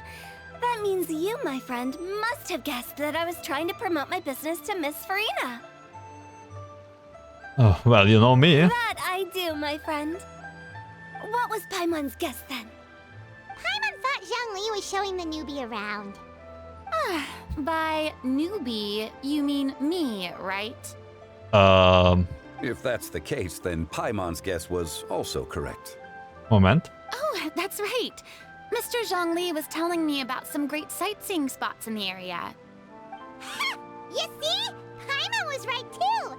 Well, then it's just a path. Since both of our guesses were right, there can't be a winner or a loser. Fine, keep your secret stash then. Hey, don't be upset, traveler. How about this? You buy Paimon a bowl, and Paimon will also buy you a bowl. As for the third bowl... Since I was the subject of the bet, perhaps it should go to me? You know, as a congratulations for the huge deal I just struck. I will buy you a bow anytime you want. I was just joking. Anyway, I should be the one treating you. The funeral parlor is about to bring in quite the sum after all. I'm afraid. Oh, Paimon almost forgot to ask about the most important question. Something happen recently, Farina? Huh? What do you mean? Well, you know, with you enlisting the services of Wangsheng Funeral Parlor and all. Oh, well, yes. Really? Oh no. Paimon is so sorry for your loss. Although Paimon may have not known the person, please accept Paimon's deepest... Whoa, it's not like that, Paimon. Huh? But Paimon just thought, since you hired the services of a funeral parlor and all... Hey, it's not that big of a stretch. It's not really big of a stretch. Really, Paimon? It's not like you don't know me. Do I look like I know anyone who would ask me to coordinate their funeral? Maybe like all Fontainian people. Miss Hu Tao is simply helping prepare some props for my film. Oh, okay. Not too long ago, I read a collection of horror stories from Liyue. The content was spectacular. In fact, I still feel the need to sleep with the light on even now. That makes much more sense now. Anyway, that's not the point. Now that Fontaine's biggest star has returned to the stage, I figured it's about time the industry enjoyed a breath of fresh air. You might even call it a breath of fresh air. Hey, that's pretty good. I'll have to remember that for my ad posters. I did not understand the joke. I think air is like... Oh, Paimon sees. That makes a lot of sense. So, did you come to Liyue just to enlist the services of Wangsheng Funeral Parlor? Whatever. Well, not exactly. My original plan was to just relax and enjoy the sights. But then I ran into Miss Hu Tao and Mr. Zhongli, and well, you know the rest. I suppose it was meant to be. It was a fated meeting indeed. Zhongli sure loves his lofty turns of phrase. But if you ask me, it's all thanks to that man who stopped to ask for directions. Oh? Who was it? Who can it be? Yuvaret? No, no. It's someone you know. Wanna take a guess? Let me think. It was Yuvaret, wasn't it? What? How did you guess that on your first try? Because we did heard he was here. Very impressive, my friend. Your guessing game is spot on today. You tell everyone about your encounter with Navi and Chlorine at the top of the mountain. One look at the pitiful expression on Furina's face is enough to convince you to leave out the part about the shouting. Huh. Paimon never thought Neuvillette would be the type to get lost. I'm sure he didn't get lost. Even I was able to find my way to this place without any trouble. He was already getting ready to leave by the time I arrived. He just wanted to ask someone about the quickest way to get back to Fontaine. And he did ask Zhongli, Monka. Yup, that's exactly what he asked. This area is full of mountains and rivers. It's normal to not know the fastest route. For him, though, swimming would probably be the fastest route of all of them. So, were you the one that pointed him in the right direction, Hu Tao? Of course. I'm also a guide of sorts, you know. So naturally, I also have a great sense of direction. So, did Zhongli beat Neuvillette or not? But, speaking of your friend... What about him? He doesn't get out much, does he? No, he doesn't. No wonder. He was stiff as a board and way too polite. I would have never guessed he was here on vacation if you hadn't told me. All in all, he was only here for half a day. I'm pretty sure he's the only one who would consider that to be a vacation. Oh? This gentleman you speak of must keep a demanding schedule. Yes. I'm sure he does. You didn't see him, but he was dressed like he was about to attend some important meeting. It wasn't anything like what someone would wear on vacation. Is that so? Is that so? Ah, yeah. Wait, you didn't see him, Zhongli? Unfortunately, no. Thankfully, no. At the time, it appeared as if Director Hu and Miss Furina were having quite the productive conversation.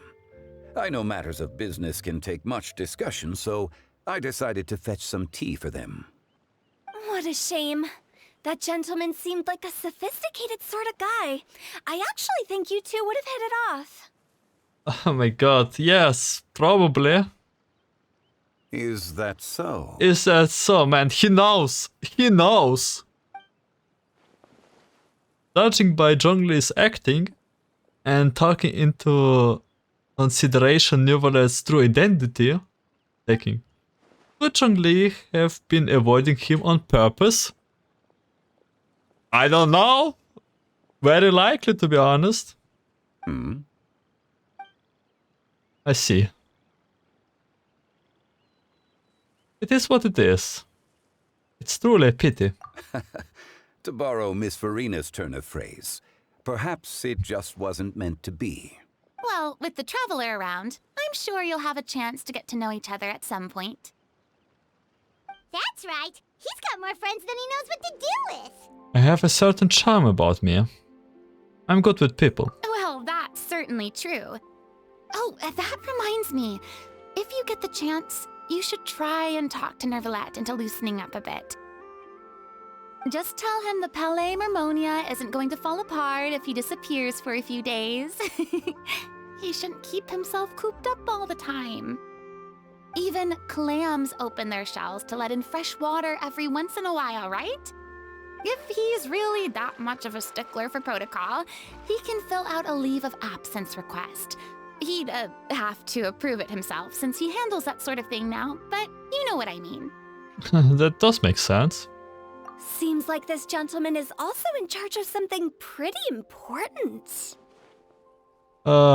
She is a fate and important impartial Udex of Fontaine, head of the highest score in the land. Otherwise known as the demon who controls all the paperwork in Fontaine. No, like, we go with the first option. Sounds like a pretty uptight sort of guy, all right. In my experience, a leader needs to be able to roll with the punches. That also includes knowing when and what to prioritize. It seems like your friend still has a lot of growing to do. If I remember correctly, he's already several thousands of years old. You're quite right, Miss Hu Tao. Oh. Lauren and... Traveler, Miss Farina, those two individuals over there appear to recognize you. Oh, it's Nadia and Clorand. Clorand. Hey, over here!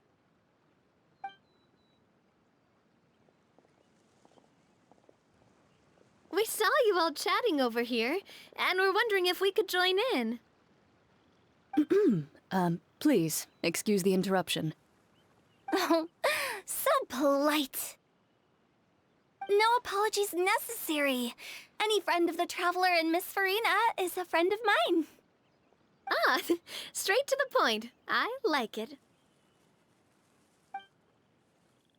Everyone circles around you and begins to introduce himself. Hu Tao's eye lights up when she hears about Clorin's profession. But a quick explanation from Farina and Nadia seems to dispel some of her more misguided ideas. Because she likes killing stuff. It's getting late. If we want to catch a boat back before dark, we should probably get going. Indeed. Then, Miss Farina. Oh, yes? When are you planning to head back? Do you need us to escort you?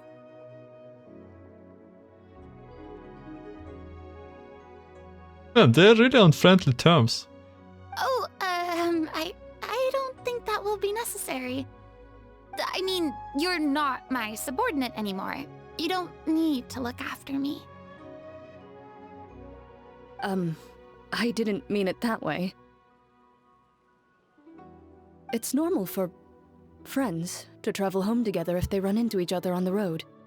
Oh, friends. There are a lot of mountainous roads in this area. I imagine they'll be even harder to navigate after dark. Exactly. Just like in those ghost stories. 8 paths converge in a wood. Beside them an old house is stood. If you dare to go inside, not a soul will greet your eye. Okay, Hu Tao, chill down. But if you take a closer look, there may be something you mistook. A candle flickers to and fro, yet there is no wind to make it so. What is its secret? What could it mean? In this wood, where mystery screams. This is the scariest face Hu Tao can make. My dear demoiselles, ladies, no, I mean friends, please Take me with you. Of course. Farina? Gotta say, Farina, you are really quite the character. By the way, did I hear you mention that Clorand used to work under you? Then you must have also been a leader at some point. Well, that's, all in the past now. Besides, being a leader is hard. It wasn't the right job for me. I prefer how things are now. I can come and go as I please, and get to enjoy the sweet taste of freedom. I see. Well, you've certainly picked an apt place to relax. Chaoying Village is an exemplary choice. They must know that Lady Farina was in Arshan, or is in Arshan, I don't know. Well, have you all had a good time? Only the best. And I've learned a lot, too. Thank you so much, Miss Hu Tao and Mr. Zhongli. It's fine. You've thanked us more than enough already. The next time you're in this neck of the woods, I'll treat you to some dim sum in the city. Dim sum? Is that some kind of Liyue term for snacks or desserts? They are a part of it. It's basically a table full of as much tea, sweets, and good company as you can manage. I am hungry. Oh, so it's basically a tea party. Sounds great. Oh, Farina loves Make those. sure to order the winter melon cake and the lotus flower crisp. They're so sweet and delicious. Paimon knows you'll love them. Ooh, okay. I'll be looking forward to it then. Wait, but didn't you guys say you were here on vacation? How come you're all going home empty-handed? You're not bringing home any souvenirs? You're not bringing home any souvenirs? Of course I am. I bought tons of fun things to bring home with me. Don't tell me 10 teas. A kite, a parasol, a little tin frog that jumps. Oh, and a stuffed toy of a mythical beast. Chlorand is the one who didn't buy anything for herself. So all you're bringing back with you is that tea? And some tea-flavored hard candies. They're for Sigewin. Chlorand isn't much of a shopaholic. Shopaholic? Well, one of us has to practice restraint. Hey, I'm hardly reckless with my Mora. I'll have you know, all the purchases I made today were well within my budget. What about you, Farina? Me? Oh, well, I bought some tea, of course. I just had to try all the varieties recommended in the Steambird.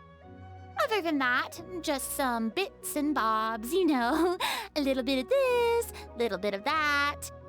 They should all be things I can use, I think.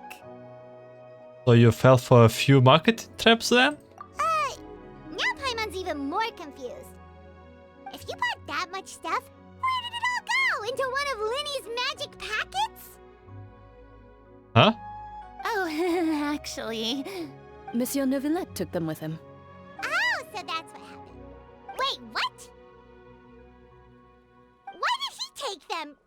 He's not hoarding treasure, is he? Huh? That's quite the imagination you've got there, Paimon. Monsieur Neuvillette just saw the amount of bags we had and offered to take them back for us. What a gentleman. I felt a bit bad at first, but, I really did have a lot of stuff. He even offered to deliver my gifts to the Fortress of Meripede for me once he's done with the day's work.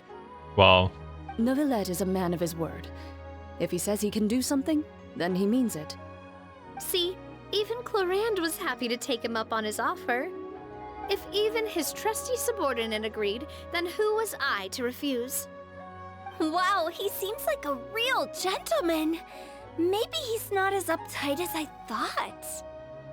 If only the funeral parlor had an employee as thoughtful, proactive, and responsible as him. Wait. That's Right, Zhongli? right, Zhongli? I mean, Indeed. Chlorand isn't Zhongli said himself? Neuvillette offered to deliver her gifts to Risley. So if we go to the entrance of the Fortress of Meripede, maybe we'll run into Neuvillette. We don't know exactly when he'll show up. You know what, Zhongli, goed auch. That reminds me, a new year of work is about to begin. If there's anything you want to talk about, Zhongli, you know you can come to me. I'm all ears. Does the director have any concerns? It just seemed like you were a bit preoccupied today, and much less talkative than usual. You barely said anything other than, "Is that so?" and "Indeed." Indeed. If you ask me, I'd say you're having a midlife crisis. You're getting to be around that age after all. Is that so? Is that so? I jest. Given its distance from the city, Chaoying Village enjoys a much slower pace of life. Surrounded by such peace and tranquility, I also seem to have developed a proclivity for inactivity. I apologize for making you worry. I see. I see. What do you think, Traveler? Is this atmosphere putting you in a lazy mood too? Out of mind, out of sight. Different worlds should not collide. Different worlds should not collide. Wow, you are getting really good at these kinds of lines. Indeed. Indeed. Oh my god, you said those lines Yes, himself. Well, everyone, make sure that you've got all your belongings with you before we leave. If there's any souvenirs anyone still wants to buy, the time is now. Reliable as ever, Miss President. What is that supposed to mean? Chlorand is right, though. You really are reliable. It's not what she's saying, it's the way she's saying it. I will say, I never thought you'd be so easygoing outside of work, Chlorand. The tone of voice you use when you're working doesn't exactly make you seem like the type who enjoys interacting with people. Well, I try to keep my professional and private life separate. That includes my behavior. You take care now, traveler. Paimon. Don't worry. Your partner is very strong. Trying to act cool now, are we? Well, I guess it's not an act for you, is it? Yeah, we're always cool. You are indeed quite strong. It's been great talking to you all. I'm really glad I decided to come to Chaoying Village. Maybe we could go on another trip together sometime? Oh, it's so nice to see Furino making some friends, like losing it a little bit.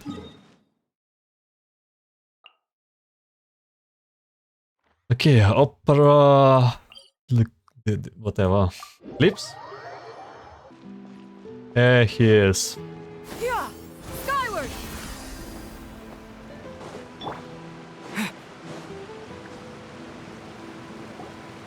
Look! It's Novelette! We lucked out!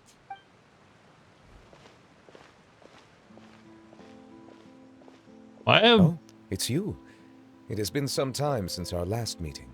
Yes. Few people frequent this location.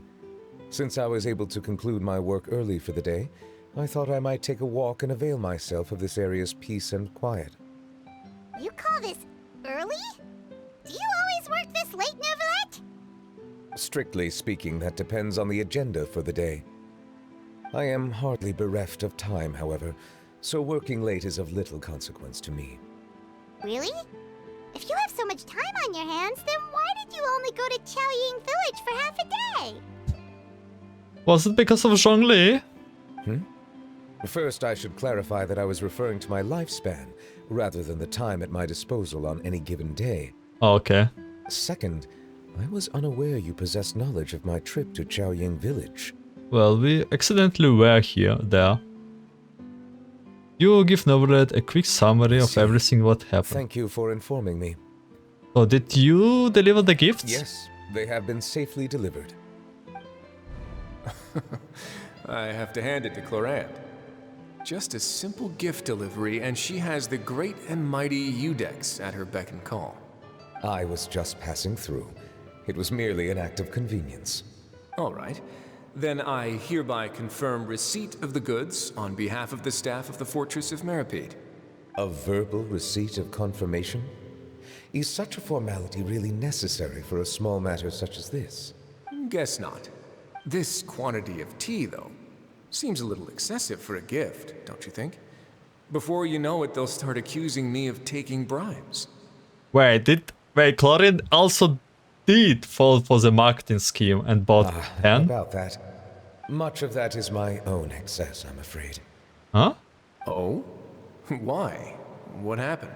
It was buy 10 boxes, get half off. Oh, Novelette got fall for it. Ah, that explains it then. Well, go ahead and leave them to me. I'll get through this stash as fast as I can. You have my thanks. Oh, there's something else I'd like to give to you. This is a stone slate, engraved with a symbolic design. While that is an apt description, it is in actuality a legal codex. What? A legal codex, huh? Before the advent of modern writing utensils, information was recorded on stone slabs such as this. The law was no different. Okay. Since ancient times, the scales of justice have symbolized the fairness and impartiality of judiciousness. As a tribute to that sentiment, this slate was designed after a traditional legal codex and engraved with a symbol instead of text. During my travels recently, I chanced upon a roadside stall offering tourists the opportunity to try their hand at the ceramic arts. so I decided to have a go. We joked with Clarence some time ago about gifting you a legal codex. So, here you go. You joked, but you actually did it. Ah, so that's what this is about. I did not expect you to remember it as well. In any case, I hope this can be considered as a reasonable attempt to join in on the banter. It is a very good attempt. I suppose I shouldn't be surprised. Even your sense of humor centers around the law. That's an impressive level of commitment. A gift of this significance deserves to be put on display, and I know just the place. Front and center in the fortress's showroom. Ah, surely there's no need for such a grand gesture.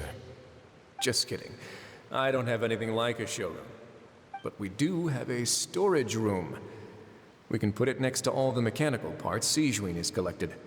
That sounds good to me.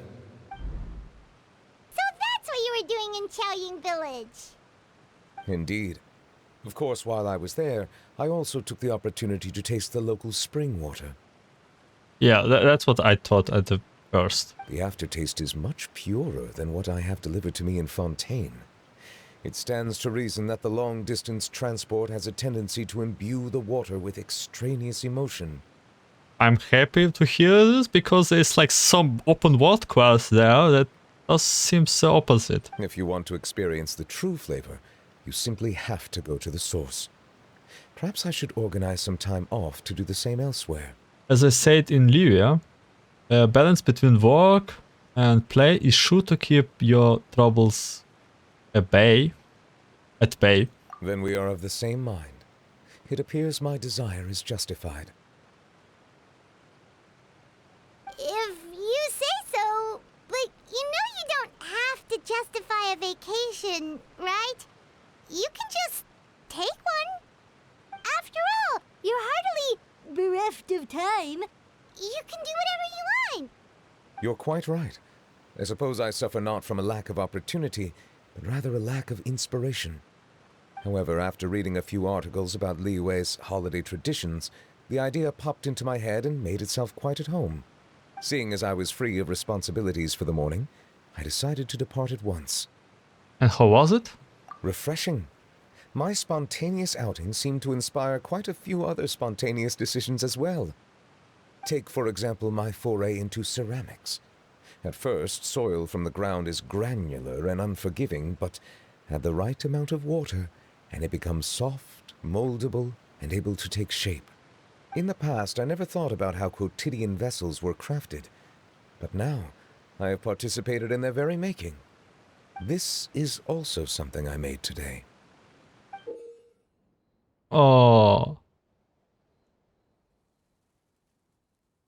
It looks like the one creature in the water. But not like an otter. Wow, what a big ladle? That's a ladle? Paimon thought it was supposed to be some long-necked sea creature. Ladle? That was indeed one of my inspirations. It's amazing, the color also really matches your style, that's true. Really? You like it? Yes. To tell you the truth, given your unexpected arrival, I find myself quite unequipped to give you the welcome you deserve. Around such an important holiday such as this, human custom would dictate that gifts should be in order. I swear, Nuvaret is such a nice guy. But I'm afraid this is all I can offer. If you'll have it, that is. Can I really keep this? That is precisely why it would do me such a great honor if you accepted. Then I accept it. Thank you. You are most welcome. Happy Lantern Rite. Oh, that reminds me. You pass along the advice for Nivalet's vacation. Approve a leave of absence request for myself. That sounds like it could easily lead to a vicious cycle of self-indulgence, something which couldn't be in further violation of protocol. But I suppose I understand her point. My proclivity to refrain from personal outings does in part originate from a sense of responsibility toward my duties. But it is also due to a lack of desire to engage in the human world. But now I see that the human world is indeed full of many interesting places to discover. I could have told you that. And that's it. Lantern Rite marks the start of the new year in Liyue. In the spirit of the season, then, I wish you a year of success as vast and endless as the open ocean. Okay, there's one more thing that I think I can watch back on in the village, but something else. I will see you right there. Okay, apparently I was wrong about Zhongli and Hu Tao being here, but nevertheless it was the end of Lantern Rite. And yeah, I was happy to see some Fontainian. I also was happy to see a lot of gaming story, and it was so funny, this event. It was not that much of a shady one or like traumatized. It just was a really happy and awesome event, which I actually wanted, because the last event was a little bit tense. Yeah, either way. Also, the cinematic was great. I will rewatch it later. But that being said, I think that's it. Yeah. Next what I will do probably explore this area. And yeah, thank you for staying. Thank you for watching, listening. Have a good day, night. And see you in more Genshin or somewhere else. Ciao!